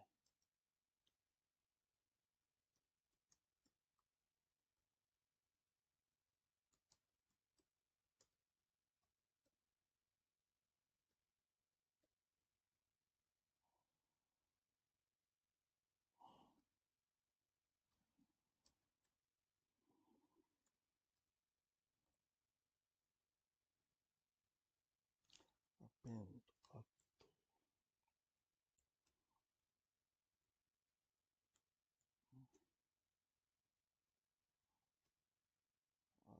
眠い。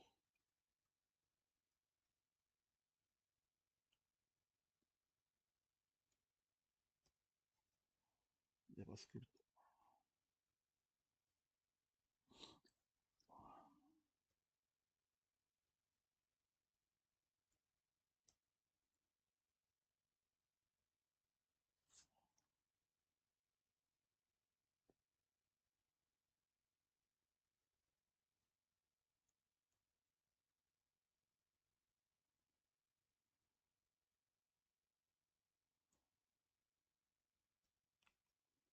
情報を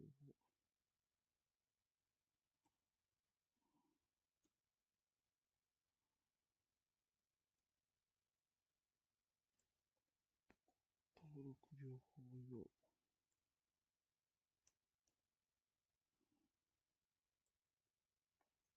カードデザインの追加と。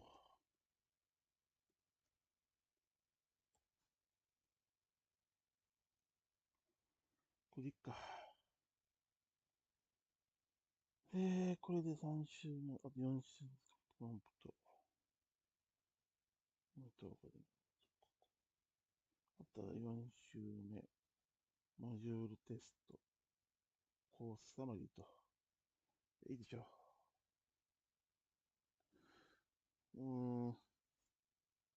さすがにもう眠い。というわけで、ちょっと眠気が与えられるので、